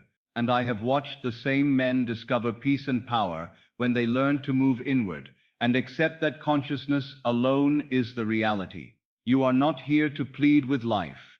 You are here to command it by the feeling you consent to be true. Now let us enter a gentle imaginal act. Nothing grand, nothing complicated. The mind loves to complicate what is simple because it has been trained to believe that power must be earned through difficulty. But the law is not impressed by complexity. It is impressed by acceptance. So imagine for a moment a very ordinary scene, one so natural and so quiet that your mind cannot resist it. You are sitting in a familiar place, perhaps a chair near a window. The light is soft, the air is still, and there is a feeling in you that has not been there for a long time. It is the feeling of completion, the feeling that something is finally settled. It is not excitement that strains the nerves. It is peace that settles the heart. You are not waiting. You are not wondering. You are not looking over your shoulder for the return of old problems. You are simply living in the fact that your desire has been fulfilled. Now do not try to name every detail of what has changed. Simply feel what you would feel if it were already so. Let your chest soften into relief. Let your mind quiet into certainty. Let the subtle smile of safety appear on your face, not as a performance, but as a natural response to a life that is now aligned. This feeling, this ease, is not a reward you must earn. It is a state you may occupy. If you occupy it now, even briefly, you have begun the change of cause. And when the cause changes, the effect must follow. Now perhaps your mind will whisper objections. It may say, "But you do not know how this can be true," or "You have not seen the evidence yet," or "You have tried to believe before and nothing changed." These are the protests of an old state defending itself. Do not battle them. Do not argue. Simply return to the feeling of completion. For the mind may speak, but feeling is the deep confession of the self. And the subconscious accepts the confession of feeling as the only truth. You must understand this. You do not receive what you want. You receive what you are. And what you are is defined by the state you accept as natural. So tonight, you are not attempting to get something. You are becoming someone. Someone for whom the fulfillment of your desire is normal, expected, and settled. Now widen the scene gently. Imagine that tomorrow morning arrives. You awaken without the old dread. Your first thought is not a question. It is not an anxious calculation of what might go wrong. It is a quiet recognition that you are in a new life, and it feels ordinary. The greatest sign of true assumption is naturalness.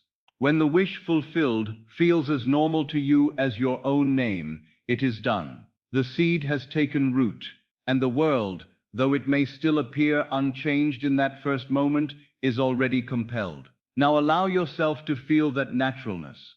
You go about simple tasks with a new inner posture. You speak with a calmer voice. You move with a quieter confidence. You are not demonstrating for others. You are simply living from the end you have accepted. Let the reality of this be felt in your body, not as tension, not as effort, but as ease. The man who is truly secure does not strain to feel secure. He simply is. The woman who is truly loved does not labor to believe she is loved. She lives from that knowing. So too, with whatever you desire. The state of the wish fulfilled is not something you must force into being. It is something you allow yourself to inhabit. Now I will give you a simple imaginal anchor you may use tonight and on any night you choose. Hear a voice. It may be the voice of a dear friend. It may be the voice of a beloved companion. Or it may be a simple voice you create in imagination, gentle and sure. The voice says to you, softly, with certainty, I knew it would work out for you. Hear it as though it is real. Hear it as though the words are entering your ears in this moment, not as a memory, not as a hope, but as a fact you are now living. Let your heart respond. You may feel a small surge of gratitude. You may feel a quiet joy. You may feel the end of a long season of waiting. Now do not rush beyond that single sentence. A short scene, deeply felt, is far more powerful than a grand drama half believed. So remain with it. I knew it would work out for you. Again, not as repetition for its own sake, but as a slow settling of certainty. And perhaps you respond in imagination. Perhaps you say, yes, it is wonderful. Everything has taken its perfect place. Hear your own voice with calm conviction. Feel how natural it is to say this now. This is the art of living from the end. You speak from fulfillment, not toward it. Now let us go deeper. There is a subtle fear that many carry even when they desire the good. It is the fear of disappointment, the fear that hope itself is dangerous. So they hold back emotionally, thinking that caution will spare them pain. But caution in consciousness is still an assumption, and to assume disappointment is to plant its seed. Tonight you will relinquish that habit, not by naive optimism, but by recognition of law. The law is impersonal. It is as faithful in producing fear's harvest as it is in producing faith's harvest. So you choose faith not as a sentiment, but as a state. Now I want you to imagine that you are holding something simple that implies your desire is done. If your desire concerns prosperity, perhaps it is a small letter in your hand. You do not need to read it. You only know what it confirms. The sense of security has arrived. The burden is lifted. You are free. Feel the paper between your fingers. Feel the quiet relief that floods the body when a long tension dissolves. If your desire concerns health, perhaps you are simply walking in imagination with ease. You feel the strength of your body.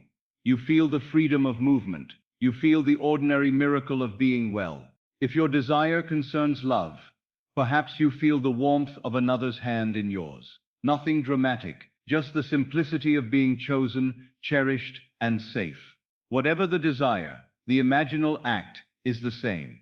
You are not seeing a future. You are entering a present state. Now, if you find your mind drifting into the question of time, hear me clearly. Time is not the power. Consciousness is the power.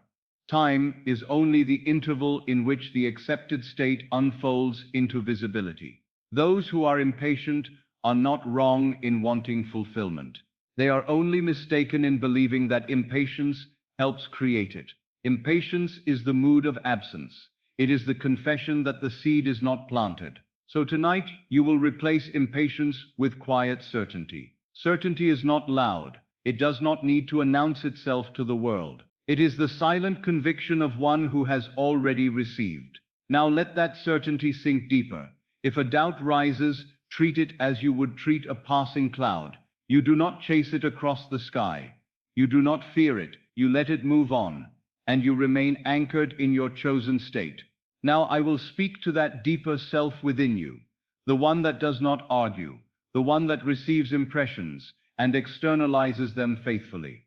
You are safe to let go. You are safe to assume the good. You are safe to be blessed. You are safe to enter the state where your desire is already fulfilled. The world may have taught you to brace for loss, but the law teaches you to occupy fulfillment. And the law, not the opinions of men, is the true governor of experience. Now perhaps you will feel an inner opening, a softness, a surrender. This is not weakness, this is power. For when you release the need to control the how, you allow the deeper self to build the bridge of incidents. This bridge is not a mystical fog, it is a perfectly natural sequence of events that will seem ordinary when it unfolds. You may meet a person, you may receive an invitation, you may be led to a decision that feels simple at the time, and later you will realize that each step was a link in the chain of your assumption becoming fact. So do not attempt to design your bridge tonight. Designing belongs to the anxious mind. Assuming belongs to the creative self. You assume the end, you sleep in the end, and you rise in the end. Now let me offer you another quiet scene. Imagine you are at the close of a day not unlike this one, but in a different life. A life where your desire has been fulfilled long enough that you hardly remember the old state. You are preparing for sleep, and as you lie down, you think, not with effort, but with natural gratitude, it has been a good day. Not because every detail was perfect, but because your life is now anchored in the new identity. You are no longer the one who fears the future. You are the one who trusts the unseen. You are no longer the one who asks whether you are worthy. You are the one who knows that the I am within you is the only authority you need. Feel how restful that life is. Feel how ordinary it is. This is important, for many argue that the wish fulfilled must feel explosive to be real. But the truest manifestations often arrive in quietness. They arrive in the naturalness of a new normal. Now allow that new normal to become your mood. Let the nervous system relax into it. Let the mind settle into it. You may say inwardly, very gently, I am already who I desire to be. And as you say it, do not watch the words.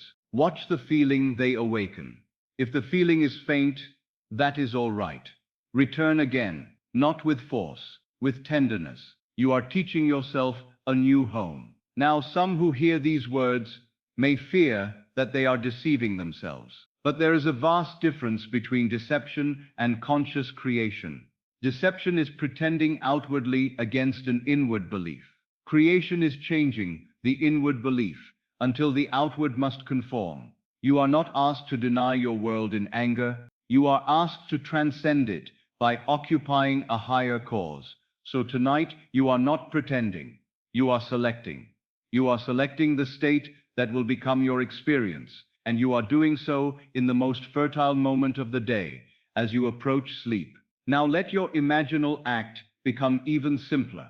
Let the whole desire compress into one feeling: relief, security, freedom, love, wholeness. Choose the single emotional signature that represents your fulfilled desire, and now assume it, not as something you hope to feel, but as something you choose to be.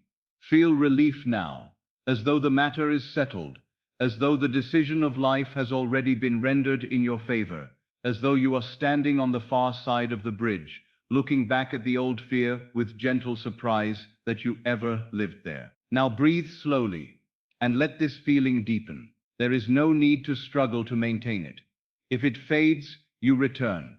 If the mind wanders, you guide it back. This is how a state becomes natural. Persistence is not tension. Persistence is loyalty. Now, I will remind you of a simple and eternal principle. Assumption, though false to the senses when you first take it, becomes true if you persist. This is not encouragement meant to inspire temporary enthusiasm.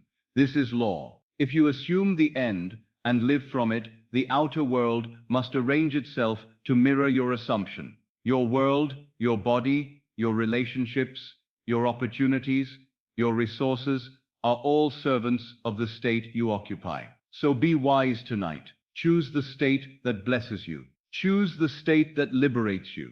Choose the state that confirms the highest good you are willing to accept. Now, as sleep draws nearer, allow the imaginal scene to grow softer.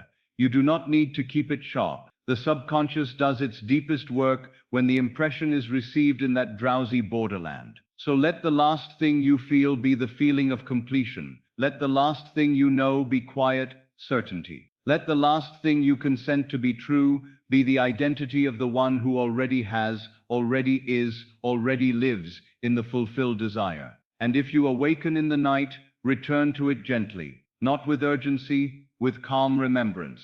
You are not trying to make it happen. You are acknowledging that it already has, in consciousness. And consciousness is the only reality. Now I leave you with this inner posture. You are the operant power. The I am within you is not a spectator. It is the creator. Tonight you rest, not because you have surrendered your desire, but because you have claimed it inwardly. You have made peace with the end. You have accepted the new self, and because you have accepted it, the world must conform. So sleep now as the fulfilled self. Sleep as the secure self. Sleep as the loved self. Sleep as the free self. And let the unseen law do what it always does. Let it externalize your assumption. Let it bring forth the natural inevitable harvest of the state you have chosen. For you have not imagined in vain. You have planted a seed, and in the silence of night, that seed is received. And in the theater of day, it must appear. It cannot do otherwise. Now let everything grow quieter. You have listened long enough for the mind to understand. And now I ask you to go beyond understanding. The intellect may rest. The heart may soften. The body may surrender its weight to the bed, as though the very earth is pleased to carry you. I am not here to persuade you through argument in this moment.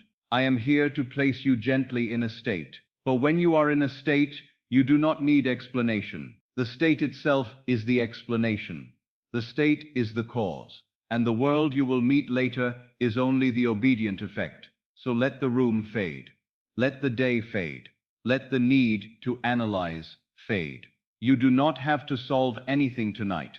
You do not have to fight anything tonight.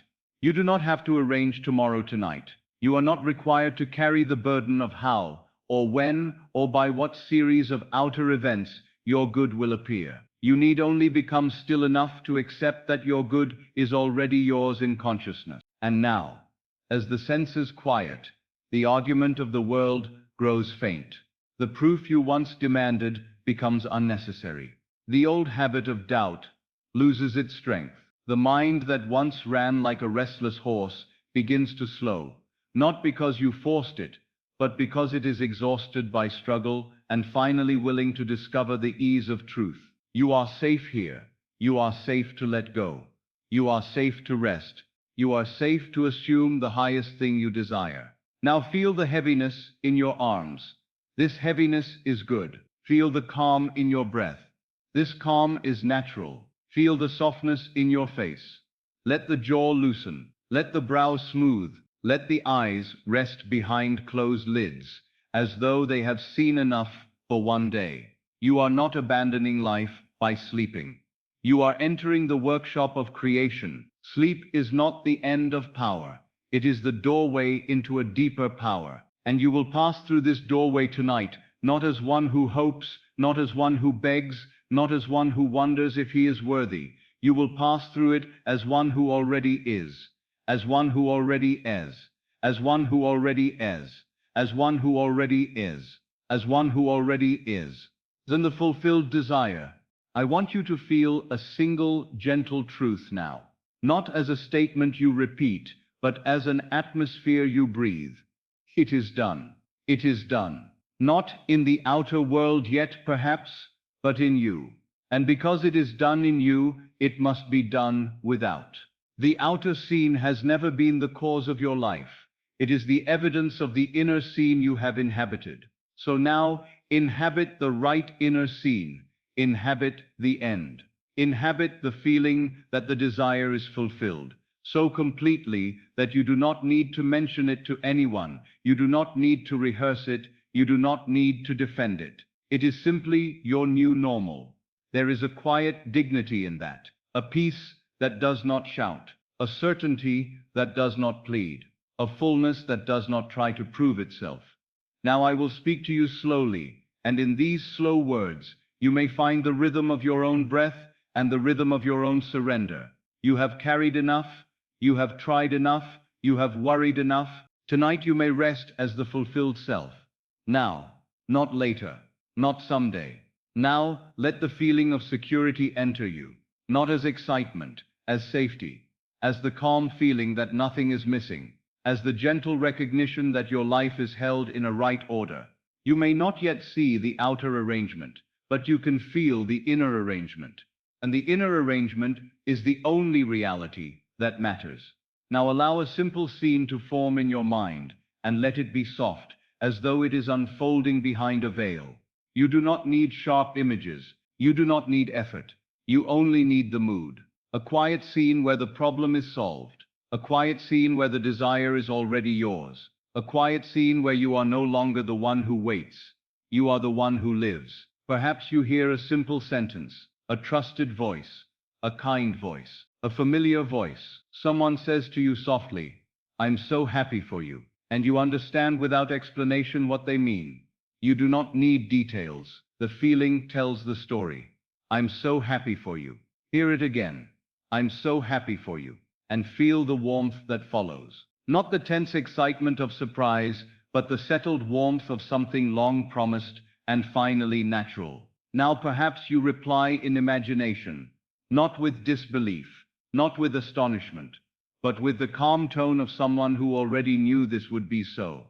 "Yes, it has all worked out beautifully." And when you hear your own words, feel how effortless they are. Effortless words come from an effortless state. Effortless states create effortless outcomes. Now let the mind grow quiet again. Let the words fade into feeling. Let the feeling become the thing you sleep in. You are not trying to build a picture. You are letting the picture build you. You are letting the mood shape you. You are letting the state claim you. Now I want you to notice something. The moment you truly feel safe, the urge to struggle disappears. The moment you truly feel secure, the need to control disappears. The moment you truly feel complete, the anxiety of time disappears. So this feeling is not merely pleasant, it is powerful. It is the signature of a new identity. And identity is the master key. You do not change life by pleading for a new event. You change life by becoming a new self. And the new self is formed in moments like this, quiet, drowsy, tender, where the subconscious is most receptive, where the old arguments cannot hold their ground. So you do not need hours of effort. You need a few moments of true acceptance. Tonight may be that night. Now let your breathing be easy. In, out. Nothing forced, nothing measured. The body knows how to sleep. The mind knows how to surrender when it is given permission. So give yourself permission now. Permission to stop checking. Permission to stop measuring. Permission to stop asking whether it will happen. The one who knows does not ask. The one who has does not beg. The one who is secure does not tremble. So you may let the old questions die tonight, not in fear, in peace. Now I am going to offer you a few quiet confessions. You need not repeat them aloud. You may simply let them wash through you like slow music, heard from a distant room. I am safe. I am safe. I am guided. I am provided for. I am already the one who has received. I am already living in the fulfilled desire. Let these be felt more than heard. The subconscious is not persuaded by noise. It is persuaded by feeling. So feel safety. Feel fullness. Feel certainty. Now if you notice the mind trying to rise again into analysis, let it pass like a wave that never reaches shore. You are not required to entertain every thought. You are allowed to choose the state you will dwell in. So choose again, softly, calmly. The fulfilled state, the finished state. The state where the desire has already become ordinary. Now imagine a simple morning. You awaken. The air is still. Your body feels light. And the first sensation is not worry. It is quiet, gratitude. Not forced gratitude. Not practiced gratitude. But the natural gratitude of someone who has already entered a new life. You move through the day with a different inner posture, a subtle confidence, a gentle ease. Things do not startle you as easily. Delays do not frighten you, because you are no longer living from the fears of yesterday. You are living from the fulfillment you accepted last night, and that fulfillment is now your home. Now let this morning scene dissolve, and return to the simplest truth. You do not need a long story. You need a single feeling, the feeling of the wish fulfilled. So what is the emotional fragrance of your desire? Is it relief? Then feel relief now. Is it peace? Then feel peace now. Is it freedom? Then feel freedom now. Is it love? Then feel love now. Let that feeling be your blanket. Let it wrap around you. Let it settle into your chest. Let it soften your whole being. Now I will speak to you as though you are already the fulfilled self, because that is how creation works. You do not become it later, you become it now. And because you become it now, and because you become it now, later must reflect it. You are the one who is favored. You are the one for whom life rearranges itself beautifully. You are the one who is guided to the right place at the right time. You are the one who discovers that what appeared impossible was only a state you had not yet occupied. You are the one who has already stepped beyond the old story. You are the one who has already left the old life behind. Now feel how quiet that identity is. It does not boast, it does not beg, it is the calm assumption of a new self, and this calm assumption is creative power. Now listen closely with the inner ear. The world is asleep to this truth, but you are awakening to it even as you drift into sleep. The outer world will always try to convince you that you must see it to believe it. But I have told you again and again that you must believe it to see it. So tonight you reverse the order. You feel it first, you accept it first, you become it first, and then you allow the outer world to catch up. Now there is no need to chase the outer world. It will follow the inner state as faithfully as a shadow follows a man. Your only task is to remain loyal to what you have accepted tonight, not with strain, with naturalness, with ease. The seed does not need your anxiety. It needs your consent. And you have given it. Now let me slow everything down further. Let the words become fewer. Let the spaces between the words become longer. In those spaces, the feeling deepens. In those spaces, the subconscious receives. In those spaces, the new state becomes real. You are safe. You are full. You are certain. You are complete.